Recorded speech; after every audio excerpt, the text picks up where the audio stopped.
Pendant ces études, j'ai eu l'occasion du coup de créer mon entreprise aux côtés de deux associés, François et Kevin.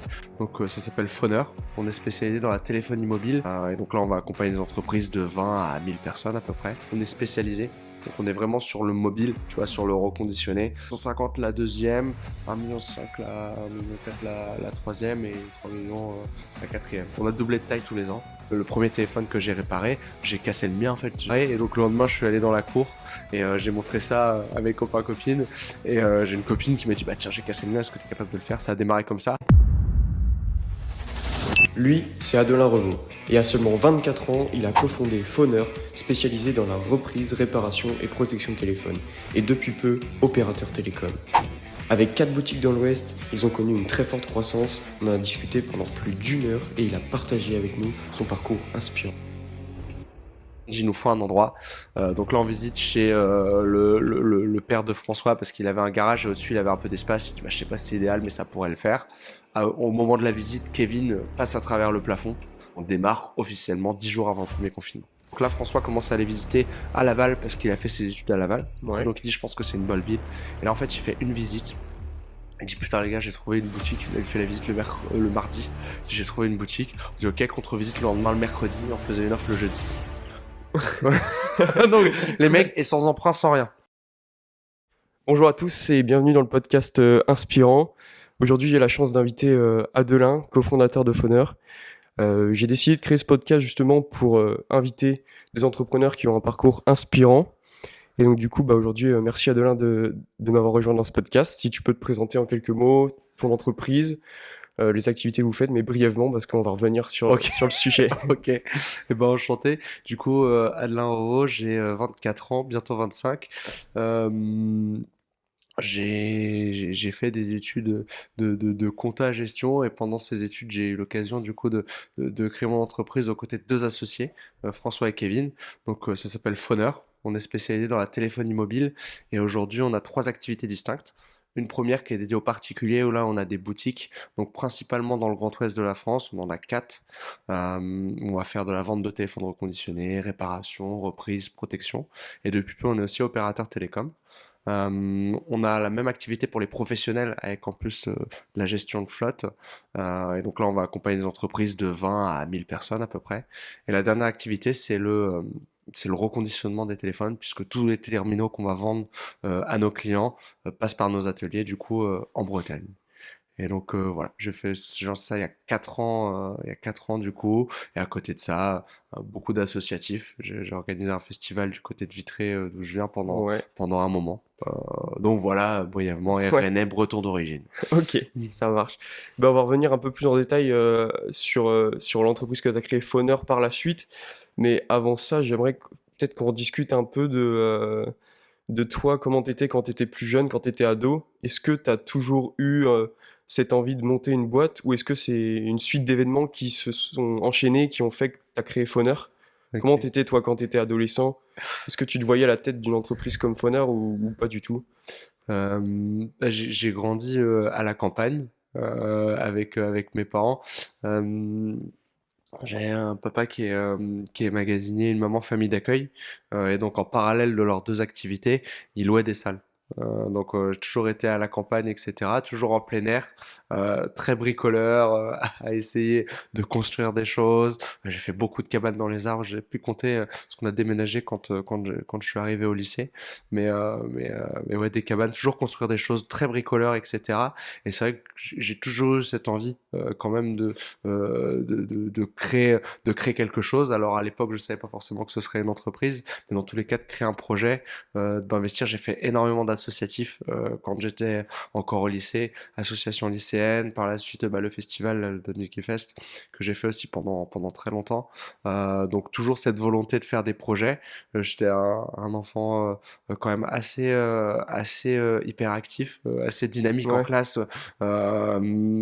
J'avais la chance d'avoir quelques facilités à l'école et donc du coup c'est vrai que je finissais mes exercices assez rapidement et j'allais vite embêter les camarades etc. Ça m'a ouais. causé quelques petits soucis quand j'étais encore à l'école mais donc voilà mais oui toujours eu cette envie quand même de créer un projet et donc j'ai fait après une alternance pendant peut-être y revenir après, mais j'ai fait une alternance que j'ai voulu abandonner parce que j'ai créé Phoner en même temps. Ouais, on va Et revenir donc sur du ça, ouais. coup, ouais, et vraiment cet attrait de l'entrepreneuriat et de la création d'entreprise, cette envie de liberté. Ouais, Et ok. donc voilà. Et est-ce que quand tu étais plus jeune, du coup, tu as commencé dans des assos à Vitré, Ouais. qu'est-ce que ça t'a apporté justement le fait d'être dans une asso, ça t'a fait développer tes compétences, l'entourer? Ouais, franchement, l'associatif, c'est vrai qu'aujourd'hui, je trouve qu'il y a de moins en moins de personnes quand même qui s'y intéressent, alors que pourtant, j'ai le souvenir de quelqu'un que j'ai rencontré là-bas, euh, et qui vraiment disait l'associatif, enfin, le bénévolat, c'est l'école de la vie. Et finalement, ce qui est assez contre-intuitif avec le bénévolat l'associatif, c'est que euh, tu vas donner sans attendre en retour, sans attendre de valeur monétaire, on va dire. Mais par contre, tu vas y récupérer de l'expérience, Ouais, des relations que tu vas nouer, etc. Et donc moi, j'ai eu l'occasion, donc j'ai fait d'abord de l'associatif pour l'asso lycéenne, où là on vendait des pains au chocolat, on reversait l'argent à des enfants, enfin une association au Bénin pour que les enfants puissent aller à l'école. On a fait ensuite Crayon de couleur, où là moi j'ai rejoint, et donc là c'était un projet pour organiser des événements, pour récolter de l'argent, pour que bah, là les enfants puissent partir en colonie de vacances. Et ensuite le Don Jiggy Fest, où là c'est l'organisation d'un festival, donc c'est vraiment c'est là que j'ai vraiment pris mon pied, on va dire, et que j'ai fait pendant 7 8 ans. Euh, et donc du coup là l'idée c'était d'organiser des événements culturels, donc ouais, des festivals de musique.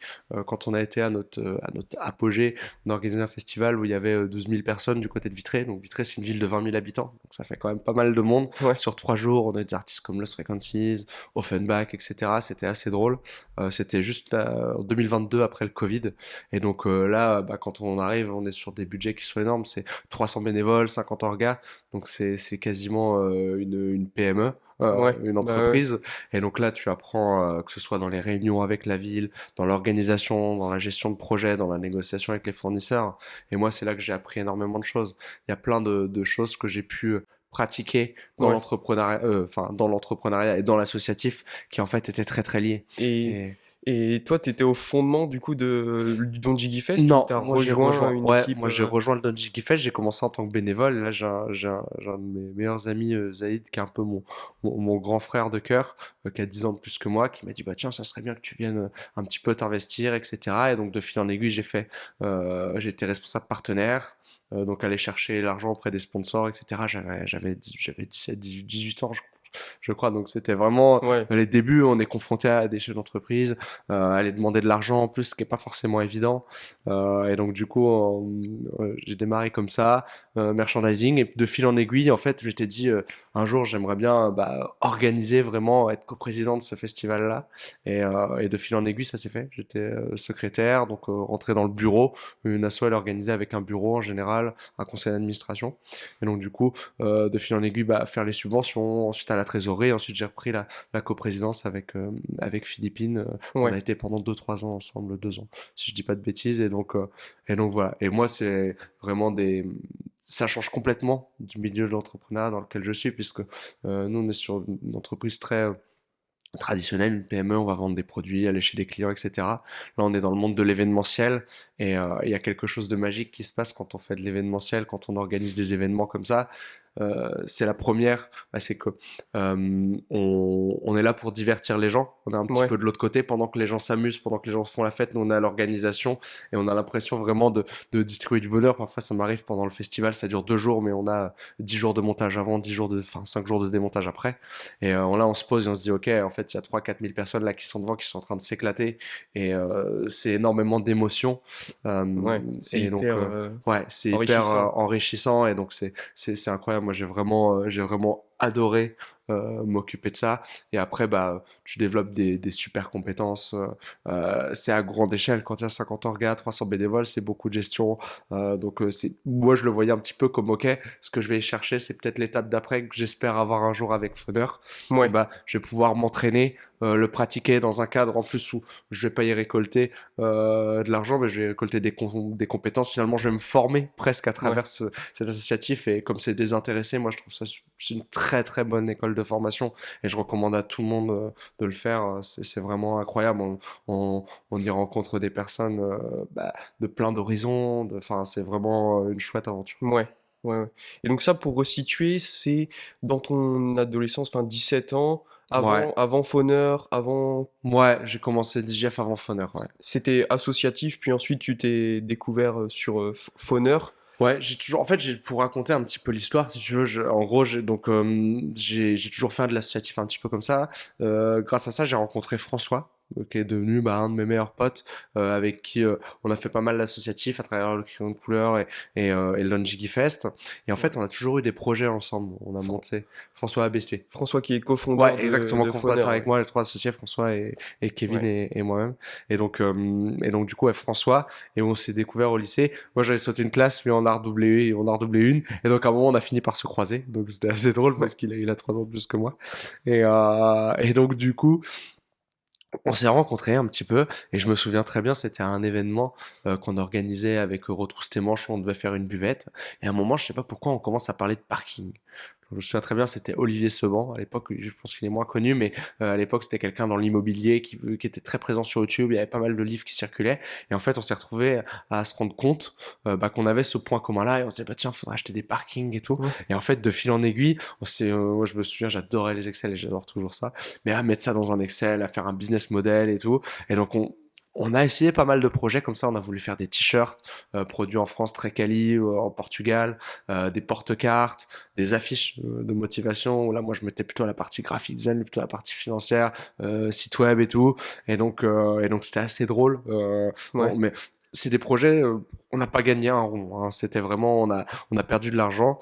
Enfin, et avec du recul, on l'a pas perdu, on l'a investi. En fait, ça nous a ouais, permis de tester déjà une première chose, c'était le fait que on était capable de travailler ensemble et qu'on aimait ça et qu'on avait vraiment une vision, on va dire une envie commune d'entreprendre. Donc ça, ouais, c'était une chose importante. Et il faut savoir qu'en parallèle de ça, en fait, enfin, on s'en est rendu compte aussi pareil, mais c'est que chacun de notre côté, on réparait pour des copains-copines les téléphones. ouais, Donc moi le premier téléphone que j'ai réparé, j'ai cassé le mien en fait, j'étais en seconde, j'avais pas de quoi le faire réparer, donc j'ai acheté une pièce sur internet, j'ai mis 3 4 heures, je l'ai réparé moi-même, il y a des grosses gouttes de sueur et à la fin j'étais soulagé parce qu'il parce qu'il était il réparé, était ouais. réparé et donc le lendemain je suis allé dans la cour et j'ai montré ça à mes copains copines et j'ai une copine qui m'a dit bah tiens j'ai cassé le mien, est-ce que tu es capable de le faire? Ça a démarré comme ça et François c'était un peu la même chose, lui Ok, de son ouais, côté. c'est la même Et chose de c'est son ouais, côté. exactement. Et ça, Ok, pour te ouais, dire, c'était très longtemps avant Foneur, puisque moi, je suis arrivé au lycée, j'avais 14 ans. Tu vois, chez Foneur, j'avais 20 ans. ouais, Donc, ouais, tu donc vois, c'est... déjà 6 ans avant, et Et, François, pareil. Lui, et on a le, fait une première boîte. Et le fait de faire des petits projets comme ça t'a quand même permis de... Enfin, les projets, je parle des t-shirts ou les places de parking, ça te permet quand même de tester et puis de voir de qu'est-ce que c'est de monter un projet aussi, des business plans, business models. Exactement, tu fais toutes les conneries, tu vois. Souvent, enfin, tu te rends quand tu démarres, tu te concentres pas sur les bonnes choses, tu vois. Les choses qui comptent, c'est de vendre le produit, d'avoir quelqu'un qui achète.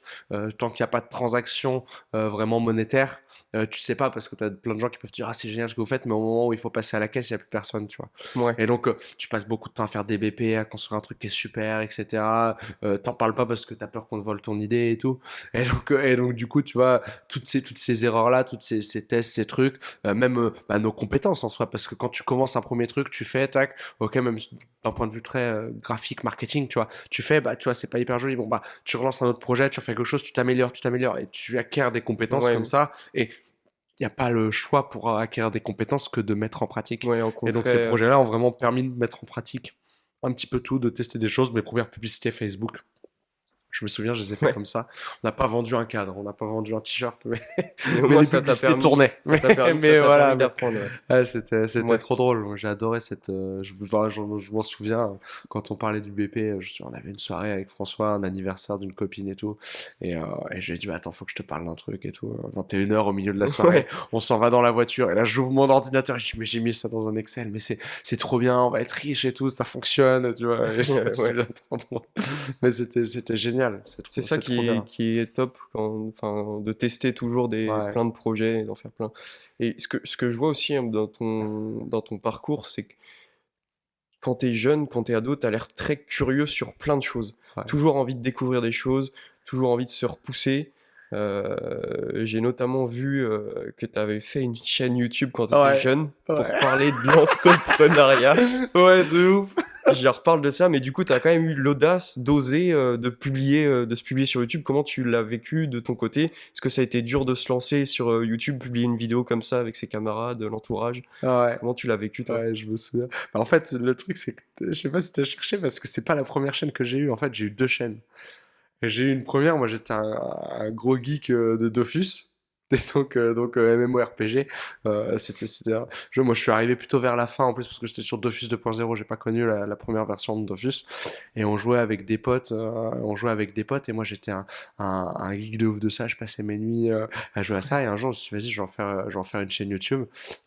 Et je faisais c'était des camas, la monnaie du jeu, et je faisais des vidéos comment gagner des millions de camas, etc. Et en fait j'ai démarré comme ça. Et où là je faisais je sais plus si je faisais des vidéos facecam. J'en avais peut-être un petit peu quelques-unes, mais c'était plus sur un jeu vidéo où tu commentais, où je faisais des tutos et tout. Et donc en fait, j'ai commencé comme ça. J'ai pas fait directement la chaîne YouTube, plus avec les Ouais, vidéos. moi j'ai vu, moi je parle de juste, j'ai pas vu la chaîne YouTube là, du coup Dofus, Ouais, mais j'ai t'as vu vu, l'autre du ouais, coup. Donc c'est ça. entrepreneuriat Et donc et voilà. Et donc j'ai démarré comme ça, etc. Et je sais plus jusqu'à quel âge j'ai joué. J'ai dû jouer jusqu'au au collège, fin de collège, j'ai dû jouer 14, 15 ans, j'ai dû jouer à ça à fond. Et ensuite, j'ai eu ma période un peu plus développement personnel, où je lisais énormément de livres. Euh, euh, je sais plus comment il s'appelle, avec la routine Morning, Miracle Morning. Tu vois un peu tous ces livres-là ouais, sur vraiment les routines, le développement personnel, le fait de faire des choses, de se poser, etc. Et donc, à un moment, j'ai eu envie d'en parler. Et donc j'ai lancé une chaîne YouTube, donc voilà, il y a très longtemps où je parlais un petit peu de tout ça. Et l'idée, je suis trop content de l'avoir fait. Ça a été hyper dur au début, surtout la première vidéo, de se dire ok, quel regard les gens vont avoir sur moi. ouais, Tu vois le jugement, etc. Et bien que moi, enfin, c'est pas trop dans mon caractère d'en avoir quelque chose à faire de ce que les gens vont penser. Tu vois, j'ai ouais, cette facilité-là. J'ai toujours ça dans un coin de ma tête, mais mon envie de le faire dépasse sûrement. On ouais, va dire que j'ai la peur qui représente à peu près 30% et 70% ma curiosité, l'envie de le faire qui fait qu'en général je passe à l'action. C'est une chance que j'ai là-dessus et donc du coup j'ai eu un petit peu peur et les premières fois où je suis retourné les gens regardaient, ils rigolaient surtout mes potes et tout et en fait très vite ça s'estompe. Tu vois, c'est ouais, vraiment c'est une peur qu'on a, elle est dans notre tête. Euh, si, si au fond de toi, il faut suivre ta petite voix, ton intuition s'est dit tiens, t'as envie de faire ça, t'as envie d'en parler, parce que même pour toi, parce qu'en parler, c'est aussi une manière d'apprendre et de l'intérioriser, tu vois. Et j'ai lu beaucoup de livres et à un moment, j'avais pas forcément l'expérience qu'elle est en face. C'est peut-être la chose qui me manquait. Mais par contre, le fait d'en parler, ça m'a permis d'intérioriser peut-être certains concepts, certains trucs ouais, et d'intégrer ça dans ma vie et ça fait partie du cheminement. Et donc non, j'ai adoré faire ça, faire des vidéos. Et moi, je suis quelqu'un de très, tu vois, 100 000 idées à la seconde, toujours envie de nouveautés, de faire des choses. Et faire ce truc-là, ça m'a permis de me donner un rythme. Je me souviens, je me disais, ok, tu fais une vidéo par jour et me donner de la rigueur, etc. Et c'est un super exercice parce que on peut avoir 100 000 idées, comme ce que tu es en train de faire là. Tu dis, ok, bah, j'ai eu l'idée, mais là, tu passes à l'action, tu vois. Et c'est ça qui compte. ouais, Et tu vois, donc ça a été un petit peu ma manière de faire ça.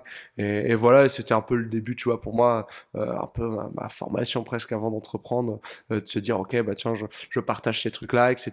déjà Et je d'oser, rêvais dans un coin de ma tête de me dire, ok, je voulais être infopreneur à l'époque. Donc ouais, ça s'est développé beaucoup. J'ai eu l'époque, comment il s'appelait j'avais Antoine BM, que j'adorais. Je suis plein de formations, qui est un super infopreneur, que j'adore vraiment très très quali dans ce qu'il fait.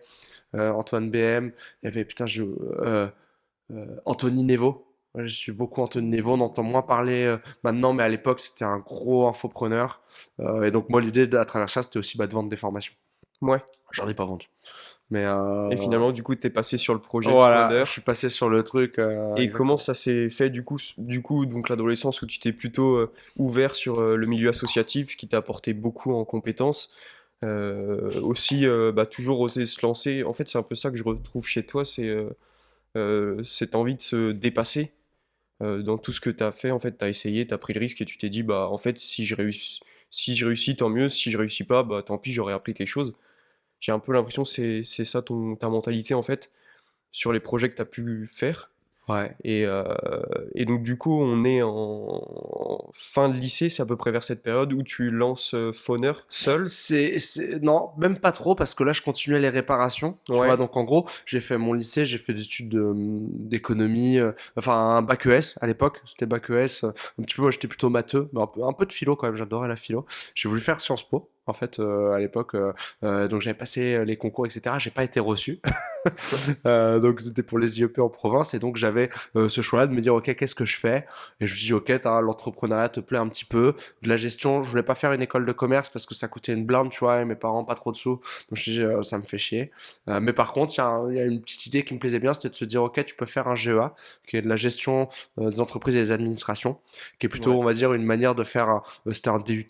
De faire 2 ans et après de faire un concours passerelle, soit pour rattraper une grande école de commerce ou pourquoi pas un Sciences Po Ouais, quand j'avais ou envie, des si j'en avais toujours IAE, des envie. choses comme ça, ouais. Exactement. Et donc à ce moment-là, j'ai 17 ans. Donc je pars à Rennes, du coup, je fais ça, je continue à faire des réparations un petit peu. C'est à ce moment-là où je m'investis vraiment à fond dans l'associatif. Je me souviens encore, j'avais l'école, mais à côté de ça, j'étais à fond, j'étais dans les partenaires avec le Dungeon Fest, donc je faisais ça à fond, ça me prenait beaucoup de temps. Et en fait, à la fin de ma deuxième année de DUT, je me dis, ok, j'en ai marre. Euh, à la fois j'avais des facilités à l'école, mais j'étais pas trop scolaire dans le sens où je tenais pas sur une chaise. J'avais besoin de concret, tu vois, Ouais. passer des heures à écouter un prof, etc. Pour moi, Ouais, c'est du c'était côté vraiment pratique, ouais. c'était assez dur et je préférais vraiment aller voir les gens, discuter, vendre des trucs, faire du market. Moi, j'ai un côté plutôt créatif, c'est moi qui faisais le marketing, tu vois, chez Foner et qui le fait toujours d'ailleurs aujourd'hui, mais tu vois, ce côté vraiment créatif, artistique, un peu, tu vois. Et donc c'est vrai que l'école correspondait pas forcément. Et donc je me dis, ok, je vais lancer un truc, je sais pas quoi, faire de l'intérim, et le jour où je pourrais switcher sur mon projet entrepreneurial à fond, je le fais. Et donc là, j'annonce à mes parents que je vais arrêter l'école, à tous mes copains, etc. Donc là, j'ai 19 ans. Ouais, c'est ça, j'ai 19 ans, on est en été. Et donc là, je me dis, ok, vas-y, j'arrête tout, je vais faire ça. À ce moment-là, t'as mes parents qui me disent, bon, c'est pas top quand même, essaie de voir si tu peux pas trouver une école. Je dis ok, mais par contre c'est une alternance, et j'avais pas trouvé d'alternance, tu vois. Donc je dis ok, ça d'un côté. Et là, à ce moment-là, j'ai François qui me dit, lui, donc il avait déjà monté un projet, ça s'appelait Fact, avec 3 autres copains. Il était en DUT TC, donc technique Ok. de commercialisation à Laval. Et en gros, ils étaient partis d'une idée simple, c'était de se dire ok, ils veulent rentrer dans des IAE, qui sont un peu l'équivalent des écoles commerce publiques pour des grossières, un peu, sans on retrouve bien tout à Ouais. l'heure. Et donc du coup, à ce moment-là, ils se disent ok, on n'a pas des super dossiers parce que à l'école, tu n'avais pas des moyennes extraordinaires, mais par contre, plein de dynamisme, à des gars avec une super motivation, etc. Pourquoi on montrait pas un projet entrepreneurial? Ils savaient pas encore quoi à l'époque, mais de manière à mettre ça sur notre CV, avoir un dossier qui était sexy. Et ce qui était plutôt une super intuition à l'époque, parce qu'ils ont été prêts tous chacun dans les IAE dont ils avaient envie. Grâce à ce truc-là, et ça c'est vrai que c'est un truc qui est assez dans la vie, tu vois, tu penses auquel, tu te dis ok, si je veux rentrer il me faut 16 de moyenne, bah en fait non, tu vois. Peut-être que 12, mais si tu vas chercher quelque chose à côté, quelque chose de Ouais. différent, tu vois, et un peu sortir du cadre, tu vois, se dire ok, je suis peut-être pas obligé de prendre la voie tradie, peut-être qu'il y en a une qui me correspond davantage et qui me permet tout de même d'aller Ouais. là où j'ai envie. Et donc ils font ça, ils lancent Fact, et donc là c'était de la réparation pour tout le monde, dans des points relais, etc. Et donc ils étaient 4. Et donc ils ont fait ça pendant 2 ans, ils ont été pris dans les IAE, et donc là ils se sont dit, tu vois, ok, ça devient compliqué à gérer puisque on part dans des villes différentes, etc. On va fermer la boîte. Et donc là, François me rappelle, il me dit bah écoute, tu veux lancer un projet entrepreneurial, moi j'arrête à Vitré puisque je pars à Poitiers. Je vais continuer à réparer en micro. Et toi, tu sais, t'as toujours su réparer. Écoute, vas-y quoi, te Mm. pose pas de questions sur le projet. Et donc je dis bah c'est vrai que c'est pas si bête. Et donc là, je lance ma micro. Je me souviens, on était en Espagne en vacances avec François encore à l'époque. Et donc du coup, je lance ça. Entre les deux, j'ai une bonne nouvelle. Je trouve une alternance et je suis pris dans une école. Donc ça, juste pour récapituler sur le temps, c'est en août 2019, c'est ça? C'est ouais, c'est exactement. C'est ça, les vacances, ouais. C'est en août 2019. Donc je fais ça et donc je lance ma micro comme ça s'appelait déjà Phoner à l'époque. François continue lui c'était BF réparation à l'époque, je m'en souviens encore, donc sur Poitiers, et on commence à réparer comme ça et à cumuler chacun de notre côté, lui avec l'école et moi avec l'école plus l'alternance. Ouais, donc du coup, là, c'est sur ces entreprises, c'est exclusivement de la réparation de téléphone. Exactement. Ok. Et donc du coup, ce passage de avoir l'idée, créer sa micro-entreprise, et de là, les clients, ils viennent tout seuls ou c'est toi qui vas un peu vers C'est eux? extrêmement rapide. En fait, moi, comme ça faisait 4-5 ans que je réparais pour les copains, copines, les amis, j'avais déjà un petit réseau en fait à Vitry. Ouais. Donc le jour où j'annonce officiellement que je fais ça, ça va très très vite. En fait, j'ai des réparations dès la semaine d'après, j'avais déjà mes fournisseurs, j'avais déjà tout, donc ça va extrêmement vite. Et en fait, il se passe un truc, donc je lance un petit peu de publicité sur Facebook, ça me permet d'avoir un petit peu de monde. Et il se passe un truc, c'est que j'ai la chance, c'est une histoire qui plaît, tu vois, un jeune pendant ses études qui monte une entreprise, etc. Et ça plaît. Et donc à l'époque, j'ai le journal local qui m'appelle et qui me dit, écoutez, on aimerait bien faire un article sur vous, est-ce qu'on peut se rencontrer? Et donc je dis pas de souci. Et en fait, j'ai un article dans le journal. Et là, il s'est passé un truc, c'est que je me souviens, j'étais chez Ferron dans l'entreprise où je bossais à l'époque. Et là, tout l'article paraît le matin à 9h, 8h30, 9h. Et là, j'ai la journée, j'ai des appels, mais dans tous les sens. Et ça s'arrête pas. Et boum, boum, boum, boum, boum. Ouais, donc il y a vraiment Et là, et là, et là, une j'ai les demande appels. qui est énorme Exactement. et là tu Demande te qui est dis énorme. À la fin de la journée, j'avais quasiment eu 50, 60 appels. Et je me suis dit, putain, c'est pas possible. Et ça faisait déjà quelques temps, tu vois, je répondais à mes pauses, etc. Et je me dis, vas-y, c'est pas possible. Et il faut que je trouve une solution. Et donc, en parallèle, j'avais monté un autre projet associatif avec un ami.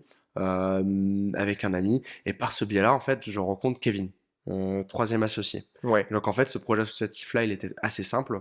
C'était de se dire, ok, on est jeune, on a envie d'entreprendre. Est-ce qu'on pourrait pas se servir de l'expérience d'entrepreneurs un peu plus aguerris qui l'ont fait avant nous et du coup qui nous partagent leur expérience. Et donc globalement, une fois par mois, le premier mardi de chaque mois, je crois, on les invitait autour d'une planche et d'un apéro à discuter pendant 2-3 heures de leur parcours, de ce qu'ils ont fait, des erreurs, de là où ils en sont aujourd'hui, de ce qu'ils regrettent, de ce qu'ils regrettent pas, etc. Et donc par ce biais-là, je rencontre Kevin, troisième associé, qui lui ouais, était développeur depuis 10 ans dans une entreprise industrielle, euh, et donc du coup qui développe des ERP. Et donc là, je dis, c'est rien, tu vois, j'habitais dans le centre de Vitré, je lui dis, écoute, un jour, si j'ai besoin d'un CTO, donc un associé, mais développeur vraiment sur la partie informatique, je lui dis, c'est toi, tu vois. ok, Et ça fait son petit bonhomme de chemin, 2-3 semaines, et du coup, j'ai cet article-là, et je le rappelle, et je lui dis, écoute, Kev, il faut qu'on se voit, j'ai une problématique. C'est que là, bah, la journée, je suis soit à l'école, soit au travail. Je répare le soir, soit chez moi, soit dans le bistrot de mes beaux-parents, mes ex-beaux-parents à l'époque. Donc je donnais rendez-vous aux gens dans le centre de Vitry dans un bar. Ils prenaient une ouais, bière en bas, moi je réparais au-dessus de 18 à 21h, tu vois. Donc c'était assez drôle. Et je lui dis, écoute, les concurrents ont un truc génial. Donc je parlais de Wifix à l'époque. Je disais, ils peuvent choisir la marque, le modèle sur un module de devis en ligne. Ils choisissent la réparation. Ils ont le tarif et si vraiment ils sont intéressés, ils te rappellent. Et donc là, est-ce que tu saurais développer ça? Et donc là, Kev me dit, bah écoute, c'est 3 fois rien, vas-y, je démarre. Et donc là, je rappelle François et je dis, écoute, on a toujours voulu faire un truc ensemble. Là, j'ai rencontré la personne qui nous a toujours manqué. Nous, on savait compter, on savait vendre, on savait faire du marketing. Mais par contre, la partie développement web, vraiment technique, on ne l'avait pas. ouais, Et donc là, du coup, je dis, il faut qu'on se rencontre. Et là, lui, c'était pendant ses partiels, tu vois. Donc, il me dit, écoute, là, tu me fais chier. Je finis de réviser. En plus, je suis à la bourre. Donc, je finis de réviser. Je fais mes partiels. Et on se rencontre après. Et donc là, on se rencontre le 17 janvier 2020. Et là, on passe une soirée extraordinaire. Et là, c'est un alignement des planètes. Et on se dit, OK, il faut qu'on fasse un truc tous les trois. ouais. Et Et donc donc, c'est voilà. de là que naît le projet Exactement. Phoner. Exactement. Et donc du coup le fait d'avoir cette plateforme en ligne pour les devis automatisés du coup, Ouais, exactement. ça permet quand même de gagner beaucoup de temps et du coup Ouais. de vous de vraiment vous concentrer sur la partie réparation en fait. Exactement, ouais. Et donc à partir de ce moment-là, vous décidez de lancer, Ouais. de se rejoindre dans des bureaux. Et bah là, donc dans ces moments-là, là, on démarre, tu vois, 17 janvier, on se dit, ok, on lance un truc, donc là, vas-y, on se dit, ok, on va créer une boîte. Donc là, le temps que les papiers se fassent, etc., ça prend un mois et demi, tu sais, globalement, de monter une boîte. Et donc, en gros, on se dit, il nous faut des locaux. Donc moi, à l'époque, je réparais dans l'appartement que j'avais avec ma nana. Donc à un moment, elle pète un boulon un peu, et elle me dit non, bah, ce serait bien que tu sois à l'extérieur quand même, parce que je donnais rendez-vous aux gens, tu vois, on avait plus d'intimité, mais ce qui était logique, tu vois. Donc je dis bah, ok, je vais dans le bistrot de mes anciens beaux-parents à l'époque, et donc du coup, après un moment, c'est pareil, ça devient compliqué. On dit il nous faut un endroit. Donc là, on visite chez le père de François, parce qu'il avait un garage et au-dessus, il avait un peu d'espace. Il dit bah, je sais pas si c'est idéal, mais ça pourrait le faire. Au moment de la visite, Kevin passe à travers le plafond. Donc là, parce qu'il y avait un endroit.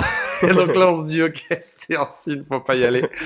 Donc on se dit, ok, on va pas là. Et donc là, Kevin dit, bah écoutez, moi j'ai une cave, il était en plein centre de Vitré.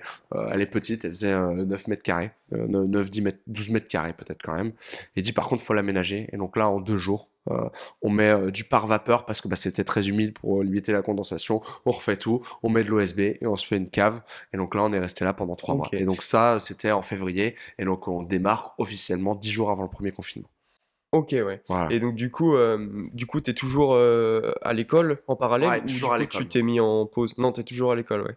Toujours à Toujours l'école, à moi. l'école et du coup tes associés, enfin François aussi est toujours Ouais, à François Poitiers. toujours à l'école et donc en fait ce qui se passe c'est qu'on a le Covid et donc il démarre son stage tu vois en février, fin février début mars, il y a le Covid qui arrive donc là Ouais. lui devait être en commissaire aux comptes à Paris donc il fait une semaine et en fait il est renvoyé à domicile et là il rappelle son tuteur et il lui fait son tuteur à l'école, son maître, je sais plus comment on appelle ça et il Maître de lui dit stage, ouais. écoute enfin là je devais être là mais c'est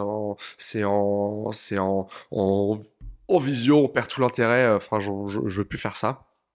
Par contre, j'ai monté ma boîte et j'aimerais bien faire mon stage dans l'entreprise. Il y a un vrai projet et tout, ça me permettrait. Et donc là, il vend le truc et son prof lui dit oui.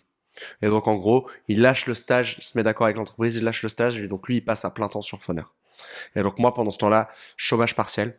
Donc j'ai eu 2 mois où j'étais à domicile. Nous, on avait le droit de continuer à réparer, de se déplacer parce qu'on était commerce essentiel pour que les gens Ouais. puissent réparer leur téléphone.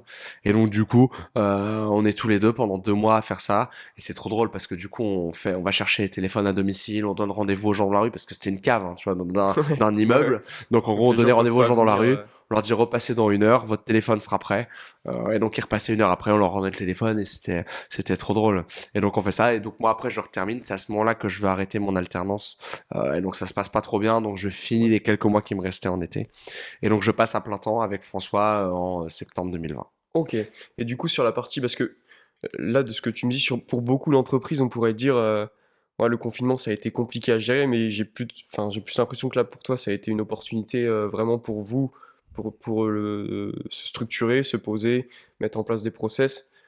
Ça a vraiment permis bah, de bien commencer la boîte finalement le confinement. Ah bah en fait ouais nous ça a été une super opportunité en fait les gens nous disaient bah oui mais vous avez commencé putain vous êtes courageux et tout bah en fait non parce que quand on a démarré en fait il faut se dire que nous notre stock on l'a apporté à la boîte on l'a mis en ce qu'on appelle en compte courant d'associé donc on a récupéré un petit peu de sous derrière comme on l'avait apporté en valeur on avait très peu de charges on n'avait pas de loyer on n'avait rien donc en fait nous on a très bien vécu le Ouais, confinement en fait ça nous a donc permis c'était vraiment de le bon timing, hein. bah ouais c'était un timing bah le bon, je sais pas, et c'est compliqué de refaire l'histoire, mais Oui, en ouais, tout bien cas, sûr. nous, ça nous a vraiment pas dérangé, ça nous a permis de démarrer, au contraire, très très bien.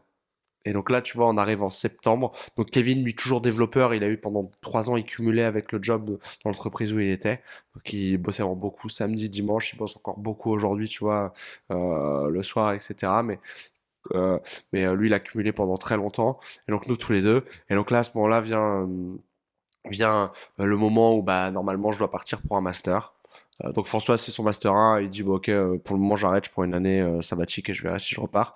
Et donc là je vais voir mes parents et je leur dis écoutez Fauneur ça me plaît, je veux arrêter l'école. Je sens que c'est ça qu'il faut que je Ouais. fasse. Mes parents, tu vois, qui n'ont pas fait beaucoup d'études, me disent, bah, t'es sûr, ça serait bien quand même, au moins que t'aies ton master, tu peux faire ça en parallèle, à la rigueur, tu fais ton alternance dans la boîte, etc.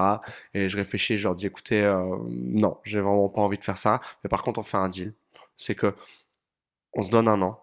On se donne un an. On voit si Foneur ça fonctionne. Si ça fonctionne pas, je retourne à l'école et je refais mon master. Et si ça fonctionne bien, eh ben écoutez, je retournerai pas. Et Ouais. donc j'ai fait ça et je suis jamais retourné à l'école. Ouais, finalement, ça Mais s'est bien passé, ouais. ouais. Mais c'est toujours un truc, moi j'ai toujours adoré et j'adore toujours aujourd'hui passer des deals, tu vois. Ouais, bah oui. Moi j'adore les trucs un peu challengeants comme ça, tu vois. T'as jamais qu'une manière de faire, tu négocies, tu fais. tu fais un petit deal et tu te dis, OK, il y a ça ou il y a ça, qu'est-ce qu'on fait? Et puis, Et tu te bats pour avoir ce on que tu agit, veux, ouais. quoi. Bah oui, ouais, Ouais. carrément. Carrément. Et je voulais revenir avec toi sur, du coup, tu as trouvé tes deux associés, tes deux cofondeurs. Ouais. Euh, Ça a été une force, j'imagine, d'avoir des associés. Ouais. Euh, Comment tu t'entoures de gens? Est-ce que tes cofondeurs sont différents de toi ou ont un avis qui sont différents? Ou est-ce que justement vous êtes dans la même vision ou vous apportez un peu de contraste entre vos avis et ça permet de faire avancer la structure? En fait, il faut dissocier, je pense, deux choses. Il y a la vision, l'envie que tu projettes. J'ai envie de dire, donc là où t'as envie d'emmener la boîte, tu vois, c'est de se dire, ok, où est-ce que tu vas aller, qu'est-ce que tu vises, est-ce qu'on veut faire une PME de 20 personnes, est-ce qu'on veut faire une licorne, est-ce qu'on veut faire, tu vois, vraiment, quelle envie, quelle vision on a. Où là, il faut se mettre à peu près d'accord sur ce qu'on a envie de faire. Après, avec plus ou moins des variables et des envies de chacun. Et après, dans comment on va le faire, c'est là qu'est toute la richesse de l'association, dans le sens où, comme on a des tempéraments différents, tu vois, Kevin est dev, donc est plutôt ingénieur, tu vois, donc quelqu'un de très pragmatique, voilà, très pratico-pratique, très logique, etc. On va avoir François qui va être, tu vois, plutôt dans le commerce, dans la relation client, à l'opérationnel, qui va être extrêmement bon, qui va bombarder, et moi plutôt avec un côté commercial, s'entourer des bonnes personnes, tu vois, Ouais. aller rechercher le côté humain, management et marketing, tu vois. Et donc, on est très différents, mais à la fois on se ressemble sur certaines choses, en tout cas sur l'envie d'entreprendre et sur là où on a envie d'aller. Et donc du coup, non, c'est très riche. Non, ce que je disais, on en a parlé plusieurs fois, tu vois, mais les personnes qui lancent des entreprises en solo founder, tu vois, je trouve ça très dur parce que euh, l'entrepreneuriat, c'est des hauts et des bas. Et quand on avance, on a toujours des hauts et des bas. La seule chose qui change, c'est l'amplitude. C'est que au début, c'est comme ça, et quand t'avances, c'est comme ça, et Ouais. plus les écarts sont grands. C'est la seule chose qui change. Et donc, du coup, être trois, ça permet vraiment, tu vois, en fonction du contexte, de la situation, de d'où on en est, de se dire, ok, bah là, tu vois, il y en a un qui a un petit coup de mou, ok, bah non, bah tu vois, non, on va le faire comme ça, et vraiment de s'aider. Donc, c'est vraiment une richesse, et faut s'en Bah ouais, servir. ça permet Faut d'avoir se faire plusieurs prises de Ouais, recul. exactement. Et puis aussi, c'est une aventure humaine. Ouais, de Avant ouf. tout, vaut Ouais, mieux le créer avec des gens que le créer tout ouais. seul. Je pense que Bah ouais, c'est la plus belle c'est plus chose. enrichissant Ouais, de d'être ouf. entouré avec. Je fais tu vois, de beaucoup de commerce en ce moment. Et donc, du coup, on va sur des salons, on visite des usines de clients, on passe beaucoup de temps, tu vois, on va manger avec les clients et tout. Et j'adore, et c'est ce que je leur disais encore, tu vois, aux commerciaux, je leur disais, bah, ouais, Clem et tout, genre, moi, je leur disais, profitez, tu vois. Prenez conscience de la chance qu'on a de faire du commerce et de pouvoir aller voir des clients comme ça, des moments qu'on partage, même au-delà du business, tu vois, mais simplement de découvrir des choses, de rester curieux, c'est une chance extraordinaire. Et nous, de par le service qu'on propose, on peut travailler avec toutes les boîtes. Tu vois, on va travailler aussi Ouais, avec une boîte qui va travailler dans le spatial, qu'avec une entreprise industrielle qui va fabriquer des gels hydroalcooliques, qu'avec une entreprise qui fabrique des pièces pour les sous-marins nucléaires. Tu vois, ouais. c'est C'est ouf, tu vois, aussi, c'est c'est trop bien. vaste. Ça permet de C'est Et donc découvrir tu plein de rencontres des secteurs gens, ouais, différents. c'est ça qui est hyper Ouais. enrichissant, c'est trop bien. Bah oui, carrément. Et c'est quoi un peu, du coup, vu qu'on est sur l'aspect cofondeur, relation entre vous, c'est quoi du coup un peu le secret pour que à chaque fois vous entendez bien sur des sujets, qu'il n'y ait pas de dispute ou des avis différents? Comment vous gérez les avis différents? On va dire, il y a plein de choses, plein de tips que tu découvres en cours de route, tu les fais, etc. La chose la plus importante, j'ai envie de te dire, qui est centrale, c'est vraiment la communication. Ça paraît tout bête, tu vois, mais c'est pas simplement, tu vois, c'est le petit truc, j'adore, tu vois, t'arrives, ok, ça va le matin, enfin, tu vois, tu te dis bonjour, salut, ça va, etc. Et tu vois, parfois, t'as juste un ça va, ok, tu vois, et tu te dis, il est un peu différent d'habitude. Et ben, dans ces Ouais, moments-là, c'est de se dire, ok, tiens, je sais pas, tu m'as l'air un peu, tu vois, qu'est-ce qu'il y a, un petit truc qui te travaille, peut-être du perso, du pro, tu vois, et d'écouter un petit peu ces signaux faibles et ces petits trucs et de pas avoir peur de creuser, tu vois. Ça, c'est vraiment ouais, super important parce que, tu vois, on évolue, on a des âges qui sont différents, des envies qui sont différentes aussi. Tu vois, quand on a 24 ans, quand on a 33 ans, on n'est pas au même stade dans notre vie. Et donc, derrière, il faut réussir à bien s'aligner et il faut à la fois respecter les envies de chacun, mais aussi trouver un consensus pour que ça fonctionne pour la boîte. Tu vois, c'est ça qui est toujours important, c'est que ouais. quand on fait les choses, il faut se dire qu'on les fait pour la boîte. tu vois. Et on a toujours une quête, je pense, et c'est de mentir que de dire le contraire, personnel, parce qu'on a des envies, parce qu'on a des trucs qu'on a envie de faire, parce qu'on a notre ego, etc., tu vois. Il faut en avoir conscience. Mais derrière, échanger et se dire qu'ok, quand on doit prendre des décisions importantes, il faut les prendre pour la boîte toujours. C'est important aussi de savoir qui prend la décision finale à la fin.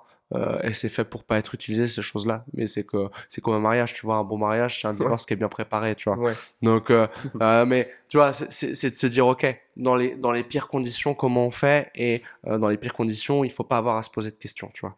Et c'est de se dire, ok, on a bouclé, enfin, on a calé ça, on est ok avec ça, et du coup, on n'aura pas besoin de l'utiliser, mais dans le cas où on a besoin de l'utiliser, on est capable d'avancer parce qu'on s'est mis d'accord là-dessus. Et ça veut pas dire que c'est immuable, tu vois. On peut se mettre d'accord pour une période donnée, ça c'est quelque chose qui est top, c'est une petite astuce, c'est de se dire, ok, quand on définit des choses, toujours mettre une temporalité. Quand on met en place des réunions, tu vois, des comités, même dans la boîte, tu vois, pour avancer, etc., toujours donner une temporalité. C'est ok, on met en place par exemple un comité stratégique, et ben il est valable pour un an. Ça nous laisse l'opportunité ouais, auprès d'un an de revoir par rapport au contexte actuel, comment on a avancé cette année, est-ce qu'on garde les mêmes personnes, est-ce qu'on change certaines choses. Et je trouve que c'est un super truc que j'ai appris avec Foner, c'est vraiment de se dire, ok, on pose les choses dans un temps qui est défini et on compose avec ça. Et par contre, dans le temps qu'on a défini, on y va à 2000%. Et à un moment, on regarde, on se pose, on se dit, ok, qu'est-ce qui a fonctionné, qu'est-ce qui n'a pas fonctionné, est-ce qu'on change des choses? Et on n'a pas ce truc où on est emprisonné, tu vois, dans ce, ouais. dans ce, dans ce, dans Toujours ce se truc où remettre on en a pris une question. décision et on ne sait pas comment sortir, ça devient un truc qu'on met sous le tapis, etc., tu vois. Moi, j'adore ce fonctionnement-là de se dire, ok, on définit quelque chose, on en parle, à telle date, on en reparle et on voit comment on a avancé. Et s'il faut changer des choses, on les change. Si ça fonctionne, on garde. Et voilà. Ouais, Tu vois, ouais, c'est c'est ça, c'est mettre en place la temporalité dans l'entreprise exactement, ouais. et puis se remettre en question parce que forcément le Exactement. projet il évolue, il y a une Exactement. Les croissance qui envies est aussi, il faut différente, garder des exactement, ouais. temps, tu vois. Ouais, voilà. Ça, c'est important. Nous, on garde beaucoup de temps ensemble, tu vois. On mange, là, c'est un peu plus dur en ce moment, mais on mange une fois par semaine ensemble. Là, on a une fois par mois où on prend vraiment le temps, plutôt, tu vois, une deuxième partie de journée, de se dire, ok, on se pose un petit peu plus sur les projets, comment on avance chacun de notre côté et tout, Ouais, garder le lien, tu vois, parce que bah, quand tu es dans l'opérationnel, et ce qui se passe, c'est quand la boîte grossit, bah, t'as plein de sujets. Si t'es à trois dessus tout le temps, bah, t'avances pas aussi efficacement. Donc, il faut se faire confiance. Mais il faut aussi garder des temps pour pouvoir échanger et se dire, OK, bah là, on a avancé chacun de notre côté. Où est-ce qu'on en est? Est-ce que t'as besoin d'aide? Est-ce que t'as, tu vois. Donc, ouais. toujours garder le lien, l'échange et les caler dans le temps. Et après, ça déroule, tu vois. Ok, Et voilà. ça marche.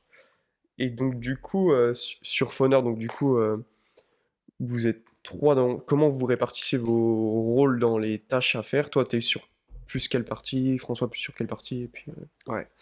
Donc nous, on a les trois entités, enfin trois activités plutôt pour être précis, trois activités avec la partie reconditionnement, la partie retail et la partie business. Donc dans l'opérationnel, Kevin gère la partie vraiment industrie, donc reconditionnement. François gère la partie retail et moi je gère la partie business.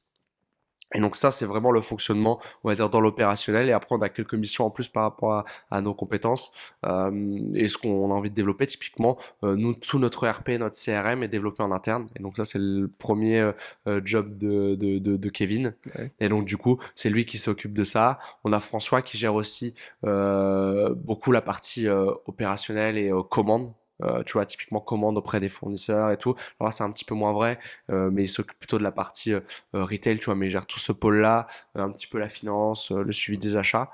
Et moi, je m'occupe plutôt de la partie euh, marketing, communication, en parallèle bah, de business et du commerce, et la partie relations extérieures. Donc, tu vois, aller à des événements, faire parler de Foner et tout. Ouais, Voilà. Nous, on ok. s'est réparti les rôles Donc comme ça, ça. Et c'est l'avantage d'être trois, c'est qu'on peut bénéficier des forces et des envies de chacun pour construire quelque chose, ouais, tu bah vois, oui. qui est cool et où on s'y retrouve.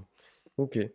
Et donc du coup, si on revient du coup en septembre 2020, donc toi, t'arrêtes les études, Ouais, François aussi. ouais, Et Kevin continue en parallèle ouais, son job de développeur et en même temps vous commencez Foner. Et donc là vous êtes toujours installé dans la cave de Kevin. ouais. Et à partir de quel moment vous avez ce step de voir plus grand, les premières boutiques Ça commence, je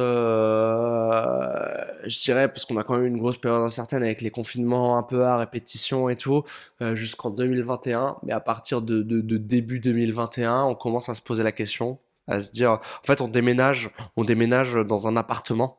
En juin 2020, si je dis pas de bêtises, on est resté 3 mois dans la cave de Kevin. Tu vois, oui, Ouais. oui, en septembre, on avait déjà déménagé.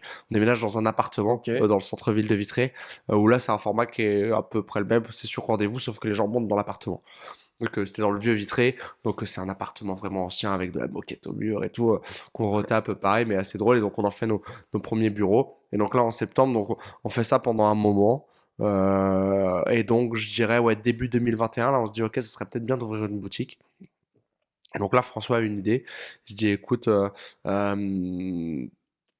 pour tester les villes, parce que c'est toujours ça, c'est de savoir est-ce qu'on va ouvrir dans la bonne ville et tout, tu vois, on Ouais. n'a jamais fait d'études Bah de ouais. marché, on est un peu là-dessus, on a lancé les trucs boum, pleine balle, on y va, quoi.